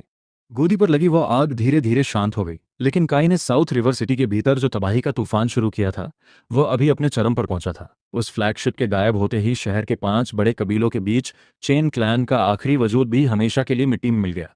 साउथ रिवर सिटी के बिल्कुल सेंटर में स्थित मंग क्लैन का थंडर मैनर, जो सैकड़ों एकड़ में फैला एक बहुत बड़ा किला था, वह आज एक ऐसे खौफनाक दबाव के नीचे घुट रहा था जैसा वहां के लोगों ने पहले कभी महसूस नहीं किया था। गायब हो गया पूरा का पूरा कार्गो जहाज और हमारे सैकड़ों अवेकन प्लेयर्स सिर्फ एक पल में गायब हो गए। मैग्नस मंग उस बड़े हॉल के हेड पर बैठा हुआ था और उसका वो कभी लाल रहने वाला चेहरा आज कागज की तरह सफेद पड़ चुका था। उसने अपने सामने खड़े टाइटन को देखा, जो अपना एक हाथ तुड़वाकर बमुश्किल रेंगते हुए वापस आया था। मैग्नस का हाथ उस रोजवुड टेबल पर इतनी जोर से पड़ा कि वो बीच से चटक गई। भाई, वो लड़का हर एक लेवल पे पूरी तरह से गलत और अस्वाभाविक है। उसके बगल में जो दाओइस्ट खड़ा है, उसकी एनर्जी ऐसी है जैसी मैंने आज तक अपनी पूरी जिंदगी में महसूस न की। और काई, उसने तो अपने हाथों से सीधे लड़ाई तक नहीं की, सिर्फ उसके ग्रेविटी डोमेन ने हमारे परखचे उड़ाकर रख दिए। टाइटन का जबड़ा पूरी तरह भींचा हुआ था और उसकी आंखों में मौत के मुंह से बचकर आने वाले इंसान का साफ खौफ दिख रहा था। क्लैन हेड, कुछ बहुत बड़ी गड़बड़ हो गई है। मंग क्लैन का एक सैनिक आधा लड़खड़ाते और आधा रेंगते हुए उस हॉल के भीतर घुसा। उसकी आवाज पूरी तरह फटी हुई और तीखी थी। गेट पर, मुख्य गेट पर कुछ बहुत खौफनाक चीज डिलीवर की गई है। मैग्नस एक झटके में अपने पैरों पर खड़ा हुआ और एक धुंधली परछाई की रफ्तार से उड़ते हुए सीधे मैनर के फ्रंट गेट पर जा पहुंचा। उस आलीशान एंट्रेंस के सफेद जेड से बने दोनों विशाल पिलर्स टूटकर मलबे में बदल चुके थे और कबीले की नाम प्लेट के ठीक नीचे इंसान के कद से 3 गुना ज्यादा बड़ा और भारी कांसे का एक विशालकाय बेल उल्टा करके रखा हुआ था, जो बिल्कुल स्थिर था। उस घंटे के ऊपर गहरे लाल रंग की डेविल फ्लेम से 3 बड़े अक्षर उकेरे गए थे, मैग्नस मून। अभी उस घंटी की गूंज हवा में पूरी तरह शांत भी नहीं हुई थी कि चारों तरफ फैली उस गहरी धुंध के बीच से बर्फ जैसी ठंडी आवाज गूंजी। मंग क्लैन के मुखिया विक्टर तो पहले इस दुनिया से विदा होने की राह पर निकल चुका है। यह फ्यूनरल बेल, क्या तुम्हें यह मेरा गिफ्ट पसंद आया? अंधेरे और साए में छिपे रहने वाले कायर, बाहर आ और मेरा सामना कर। मैग्नस के भीतर से बिजली का एक भयानक विस्फोट हुआ।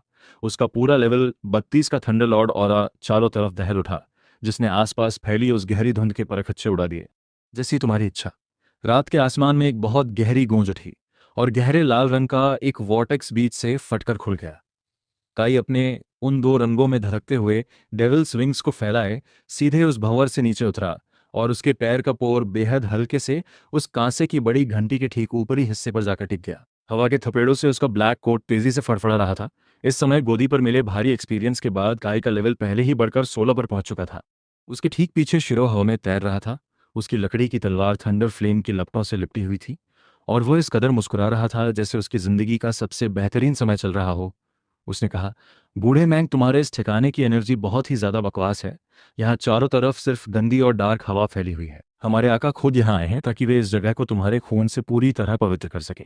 सिर्फ लेवल 10 के थोड़ा ऊपर का एक मामूली सोर्सरर और इतनी बड़ी बड़ी बातें।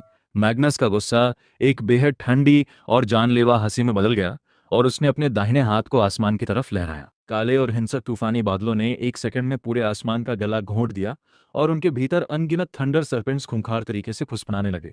आज मैं विक्टर के नाम पर तुम दोनों को इसी जगह जिंदा दफन कर दूंगा। Thunder 8-9 heavens divine thunder. Magnus मम गुस्से में पागलों की तरह चीखा और आसमान से तेल के पीपों जितनी मोटी नीली बिजलियां साक्षात स्वर्ग के पूरे वजन के साथ नीचे की तरफ टूट पड़ी। Gravity reversal, all things converge. काई अपनी जगह से 1 इंच भी नहीं हिला। उसने अपना बायां हाथ सीधे आसमान की तरफ उठाया और उसकी हथेली के ठीक ऊपर गहरे काले रंग का एक असीम ग्रेविटी का सिंगुलैरिटी पैदा हो गया। वे खूंखार बिजलियां जैसे ही काई के 10 मीटर के दायरे में आईं, वे हवा में किसी अदृश्य खंभे से टकराने की तरह मरोड़ दी गईं और संकुचित होकर उस ब्लैक होल के भीतर पूरी तरह समा गईं। क्या ये किस तरह की तकनीक है? मैग्नस मंक का दिमाग पूरी तरह सुन्न पड़ गया। एक थंडरलॉर्ड की सबसे बड़ी ताकत उसकी रॉ एक्सप्लोसिव पावर होती है, लेकिन इस समय ऐसा लग रहा था जैसे वो अपनी पूरी ताकत से किसी अनंत खाई के भीतर घूंसे मार रहा हो जहां पानी की एक लहर तक नहीं उठ रही थी। अब मेरी बारी है। काई की आंखें पूरी तरह बर्फीली हो गईं और उसके दोनों डेविल स्विंग्स हवा में पूरी ताकत से खुल गए। वो आसमान से इतनी खतरनाक रफ्तार से नीचे की तरफ झपटा कि उसके पीछे हवा में सोनिक बूम गूंजने लगे। Devil flame crush. उसका दाहिना हाथ अब सिर्फ मामूली आग नहीं था, बल्कि उसने टाइशॉन रेलिक के कुचल देने वाले भारी वजन और डेमन ऑफ फ्लेम की हिंसक आग को मिलाकर एक खौलते हुए लावे की विशालकाय डेमोनिक पाम का रूप ले लिया था। बूम! मैग्नस मंग ने अपने बचाव में जो थंडर बैरियर खड़ा किया था वह उस डेविल पाम के छूते ही शीशे की तरह चकनाचूर हो गया और मैग्नस खुद उस भयानक ताकत के झटके से सीधे जमीन के भीतर धंसता चला गया। थंडर मैनर का वो आलीशान पॉलिश किया हुआ कंक्रीट का फर्श चारों तरफ ब्लास्ट होकर बिखर गया, जिससे पूरे माहौल में धूल और मलबे का बवंडर उठ खड़ा हुआ। Ding level 32 lord class arcane critically wounded, 12,000 experience points gained, 5,000 devil points gained. Titan Mung ने जैसे ही अपने भाई की यह हालत देखी, वह खौफ और गुस्से के मारे चिल्ला उठा और अपनी कुल्हाड़ी लेकर काई की तरफ बढ़ा। तुम्हारा अपोनेंट मैं हूं, शिरो ने एक शैतानी मुस्कान के साथ कहा और उसकी लकड़ी की तलवार किसी जिंदा नाग की तरह बाहर निकली। Thunder flame edict soul lock. गहरे लाल रंग की डेमोनिक जंजीरों ने टाइटन को मौके पर ही जकड़ लिया और शिरो ने बिना कोई मौका गंवाए अपनी तलवार से डेमोनिक ट्रू डैमेज का एक ऐसा तगड़ा शॉट मारा कि थंडर फ्लेम के धमाके के साथ टाइटन वहीं ढेर हो गया। जब उस मैदान की धूल थोड़ी शांत हुई तो मैग्नस मंग उस गड्ढे के बिल्कुल सेंटर में पड़ा हुआ था। उसका पूरा चेस्ट अंदर की तरफ धंसा हुआ था और वह पूरी तरह से बेदम होकर काई को देख रहा था। उसने कांपते हुए पूछा, तुमने तुमने आखिर कौन सा क्लास अरेकन किया है? तुम कुछ भी हो सकते हो, लेकिन एक मामूली सॉर्सरर बिल्कुल नहीं हो। तुम्हें यह जानने की कोई जरूरत नहीं है। काई उस गड्ढे के किनारे पर आकर खड़ा हो गया। उसके बाएं हाथ में पहले से ही हेलफायर की वो पतली और नुकीली ब्लैक फायर लाइन जमा हो रही थी जो मंग क्लैन के इस कबीले का नामो निशान हमेशा के लिए मिटाने के लिए काफी थी। लेकिन जैसे ही काई मंग क्लैन को हमेशा के लिए खत्म करने के लिए आगे बढ़ा, ठीक उसी समय उस थंडर मैनर के पीछे बने बैक माउंटेन के प्रतिबंधित इलाके से एक बेहद धुंधली लेकिन प्राचीन और शक्तिशाली प्रेजेंस का एहसास हुआ। नौजवान, तुम्हें यह पता होना चाहिए कि रहम कब करना है। मंग क्लैन का वजूद तुम्हारे हाथों मिटने के लिए नहीं बना है। एक बहुत ही बूढ़ी और तजुर्बेकार आवाज ने उस पूरे स्पेस को भर दिया और उसके ठीक पीछे पानी की एक विशाल लहर किसी समुद्री तूफान की तरह बहती हुई आई। काई ने अपने हाथ की उस हेलफायर लाइन को वापस खींच लिया और उसने पीछे मौजूद उस पहाड़ी की तरफ देखा। उसके चेहरे पर एक बेहद एक्साइटेड और क्रूर मुस्कान उभर आई। तो आखिरकार उस पुराने मॉन्स्टर ने खुद को बाहर दिखाने का फैसला कर ही लिया। बहुत बढ़िया। मेरे डेविल सेंटम को अभी भी एक मजबूत कीस्टोन सिस्टम की जरूरत थी। Powerful presence above level 35 detected. Devil challenge quest triggered. Objective: survive 10 minutes against this opponent or drive them back head on. Reward: unlock the 4th demon, Demon of Water, Basha, Master of all water source. जैसे ही वो बूढ़ी आवाज शांत हुई, उस back mountain के भीतर मौजूद झील का पानी बिना किसी हवा के पागलों की तरह उबलने लगा। पानी की विशाल लहरें हवा में कई मीटर ऊपर उठीं और वे कंडेंस होकर 100 मीटर लंबे एक ट्रांसपेरेंट वाटर ड्रैगन में बदल गईं, जो पूरी ताकत से दहाड़ते हुए काई की तरफ बढ़ा। काई के डेविल्स विंग्स ने हवा में एक झटका लिया और वह आसमान में पीछे की तरफ उड़ता चला गया, जिससे उसके पंखों की आग ने रात के आसमान में गहरे लाल रंग की एक लकीर छोड़ दी। वो वाटर ड्रैगन सीधे उस कांसे की भारी घंटी पर जाकर लगा, और वो प्राचीन घंटी जो दिखने में अभेद्य लग रही थी, वो उस पानी के करंट के संपर्क में आते ही एक पल में गल गई और कबाड़ के ढेर में बदल गई। एक बेहद कमजोर और बूढ़ा शख्स उन पानी की लहरों के ऊपर बिना किसी जल्दबाजी के शांत कदमों से चलकर बाहर आया। उसके सिर के बाल और दाढ़ी पूरी तरह सफेद हो चुके थे और उसने गहरे नीले रंग का एक साफ रोब पहना हुआ था। उसकी स्किन पानी में भीगी हुई किसी पेड़ की छाल की तरह सूखी और गहरी झुर्रियों से भरी थी, लेकिन उसके भीतर से एक अनंत और कभी ना खत्म होने वाली लाइफ फोर्स बाहर निकल रही थी। वह मंग क्लैन का असली एंसेस्टर था, पैट्रियार्क ऑफ द मंग क्लैन, अबिस मंग level 38 class ocean says. Patriarch, मुझे बचा लीजिए। मैग्नस मंग किसी डूबते हुए इंसान की तरह उनके सामने गिड़गिड़ाने लगा, लेकिन अभी इस मंग ने मैग्नस की तरफ एक नजर देखना भी गवारा नहीं किया। उसकी वे धुंधली लेकिन डरावनी और गहरी आंखें सीधे काई पर जाकर लॉक हो गईं। उसने कहा, इतनी कम उम्र और तुम एक साथ 4 अलग अलग सोर्स एनर्जी पर राज कर रहे हो? विंड, ग्रेविटी, फायर और अर्थ। नौजवान, तुम्हारा मास्टर जो कोई भी है, उसकी भूख बहुत ज्यादा बड़ी है, जो उसने इस साउथ रिवर सिटी को अपना टेस्टिंग ग्राउंड बनाकर रख दिया। मास्टर? काई के मुंह से एक बेहद सर्द और तीखी हंसी निकली और उसका सॉवरेन डोमेन एक बार फिर चारों तरफ फैल गया। इस दुनिया के जितने भी ब्रह्मांड हैं और आसमान की जितनी भी ऊंचाइयां हैं, उनमें से किसी के भीतर इतना दम नहीं है जो मेरा टीचर बन सके।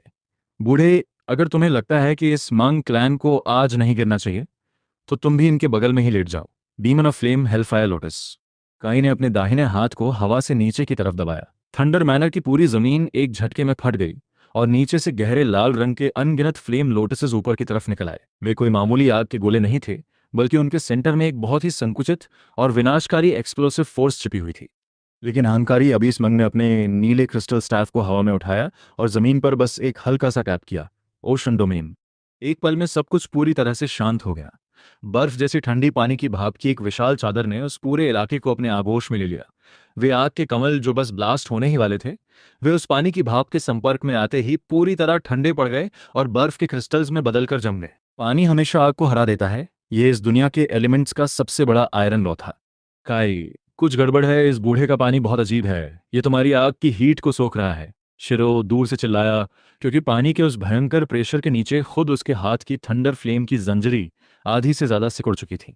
System extreme water type suppression detected. Holy sovereign's devour instinct awakened. Resonance with demon of water, बाशा triggered. Sacrifice 10,000 devil points to forcibly seize the opponent's water element control. Sacrifice. Kai की आंखों में एक बेहद क्रूर और बेरहम चमक कौंध गई। उसी पल उसके भीतर दब रही फायर एनर्जी को उसने खुद जानबूझकर अंदर ही अंदर तोड़ दिया, जिससे काई का पूरा ऑरा एक सेकंड में गिरकर बिल्कुल शून्य हो गया, जैसे वह कोई आम इंसान बन चुका हो। हार मान ली? अभी इस मंग ने उसकी तरफ देखकर अपना सिर हिलाया और उसकी आंखों में दया की एक हल्की सी भावना आई। आखिरकार तुम अभी उम्र में बहुत छोटे हो, अब मरो, ओशन बैरियल। समुद्र के पानी का एक बहुत बड़ा सैलाब उस शून्य हवा से बाहर निकला, जिसने काई को चारों तरफ से पूरी तरह घेर लिया और पानी का एक वाटर प्रिजन बन गया। उसके भीतर का प्रेशर इतना ज्यादा बढ़ चुका था जो किसी मजबूत स्टील को भी टुकड़ों में पीस कर रख दे। लेकिन जैसे ही अबीस मंग मैग्नस को वापस ले जाने के लिए पीछे मुड़ा, उस वाटर प्रिजन के बिल्कुल सेंटर से एक बेहद शांत और मजाक उड़ाने वाली हंसी गूंजी। बूढ़े, इस पानी के लिए तुम्हारा बहुत बहुत शुक्रिया। एक बहुत ही गहरा और धीमा धमाका हुआ। वह नीले रंग का वाटर प्रिजन सिर्फ एक सेकंड के भीतर पूरी तरह गहरे काले रंग में बदल गया। काई की पूरी स्किन के ऊपर चमकदार नीले रंग के डेमोनिक मार्किंग्स फैलने लगे और उसकी आंखें पूरी तरह बदलकर समुद्र की असीम गहराइयों जैसी गहरी नीली हो गईं। डीमन ऑफ वाटर, बाशा पावर अनलॉक्ड।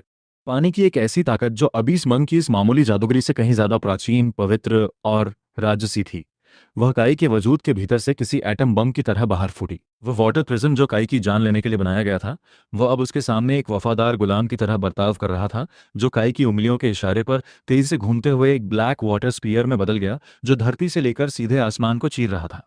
यह कैसे मुमकिन है? तुम तो एक फायर सॉर्सरर थे। अभी इस मंग के हाथ से उसका वो क्रिस्टल स्टैफ सदमे के मारे छूटने ही वाला था। उसने अपनी जिंदगी के पूरे 60 साल सिर्फ पानी के जादू को सीखने में लगा दिए थे, लेकिन उसने आज तक एक ही एलिमेंट के भीतर इस तरह का एब्सोल्यूट डोमिनेशन कभी नहीं देखा था। इस डेमन के सामने तुम्हारी ये सो कॉल्ड समंदर की ताकत सिर्फ नहाने के गुनगुने पानी जितनी है। काई ने अपनी कलाई को एक झटका दिया और वो ब्लैक वाटर स्पीयर हवा के स्पेस को चीरते हुए आगे बढ़ा। अभी इस मंग ने अपने बचाव में पानी की एक के बाद एक कई दीवारें खड़ी कर दी, लेकिन उस ब्लैक वाटर स्पीयर के सामने वे सब किसी पतले कागज की तरह साबित हुई। वह भाला सीधे अभी इस मंक के कंधे को चीरता हुआ आगे निकल गया और उसने उसे थंडर मैनर के पीछे मौजूद उस पहाड़ी की चट्टान से सीधे ले जाकर पिन कर दिया। Ding. Forcible seizure of water element control successful. Demon of water बाशा unlock progress 15%। Passive acquired ocean absorption all water type attacks against the player are nullified and converted into magic recovery. पूरे मैदान पर एक साक्षात मौत का सन्नाटा पसर गया। लेवल 38 का एक महान पैट्रियार्क सिर्फ लेवल 16 के एक लड़के के हाथों खुद पानी के ही डोमेन में पूरी तरह कुचल दिया गया था। काई वापस जमीन पर उतरा और मैग्नस मन के सामने आकर खड़ा हो गया। उसके बाएं हाथ में इस समय आग की लपटें सुलग रही थीं और उसके दाहिने हाथ में पानी की खौफनाक एनर्जी धड़क रही थी। मन क्लैन, क्या तुम्हारे पास अपनी जिंदगी के आखिरी कुछ शब्द बाकी हैं? काई ने पूछा। मैग्नस मंग ने अपने सामने खड़े उस लड़के को देखा जिसके भीतर पानी और आग का एक ऐसा फ्यूजन चल रहा था जो उसे एक ही समय पर एक साक्षात भगवान और एक खूंखार राक्षस बना रहा था। उसके शरीर की पूरी ताकत खत्म हो गई और वह अपने ही खून के तालाब के बीच नीचे गिर गया। वह आखिरकार ये समझ चुका था कि उसने चेन क्लाइम के किसी मामूली कचरे का रास्ता नहीं रोका था, बल्कि उसने सोते हुए एक ऐसे खूंखार मॉन्स्टर को जगा दिया था जो इस पूरी दुनिया को उलट पुलट करने की ताकत रखता था। काई, तुम जीत गए। मैग्नस ने अपनी आंखें बंद कर लीं और उसकी आवाज से सिर्फ एक कराह बाहर निकली। नहीं, ये तो बस मेरे साम्राज्य की शुरुआत है। काई अपनी जगह पर घुमा और उसने अपने हाथ से डेविल फायर का एक ऐसा जोरदार ब्लास्ट किया जिसने मंक क्लैन के उस आलीशान मैन हॉल को आग के शोलों में तब्दील कर दिया। उस रात मंक क्लैन का हमेशा के लिए पतन हो गया और चेन क्लैन के बचे कुचे लोग शहर छोड़कर भाग खड़े हुए। काई उस आग और पानी के महासंगम के बीच खड़ा होकर दूर क्षितिज की तरफ देख रहा था। उस छोर के पार इस ड्रैगन नेशन का असली कैपिटल मौजूद था, जहां असली पावर के भूखे हुए लोग बैठे थे, जिन्होंने कभी धोखे से उसका क्लास छीनने का गंदा प्लान बनाया था। बहुत जल्द, जैसे ही मैं इन 8 डेमन्स की पावर को इकट्ठा कर लूंगा, इस दुनिया का हर एक आसमान और हर एक ब्रह्मांड मेरे घुटनों के बल झुका होगा। दिन। Next objective, travel to the empires grand trial. Mission, suppress the nations greatest talents and seize the thunder core. Reward, unlock demon of thunder blade. एक खतरनाक खेल की शुरुआत है। अब आप हमारी वीआईपी गोल्ड आर्मी की मेंबरशिप ज्वाइन कर सकते हैं। मैं फर्स्ट मेंबर्स को हर अगली वीडियो में स्पेशल शाउट आउट दूंगा और सारी वीडियो पहले मेंबर्स को मिलेंगी, कुछ दिन बाद पब्लिक होंगी। आपका सपोर्ट मुझे बेहतर कंटेंट बनाने और वीडियो अपलोड करने में मदद करता है। सभी लोगों को थैंक यू। अगर आप इस कहानी का अगला पार्ट देखना चाहते हैं तो नीचे कमेंट्स में पार्ट 2 ज़रूर लिखें।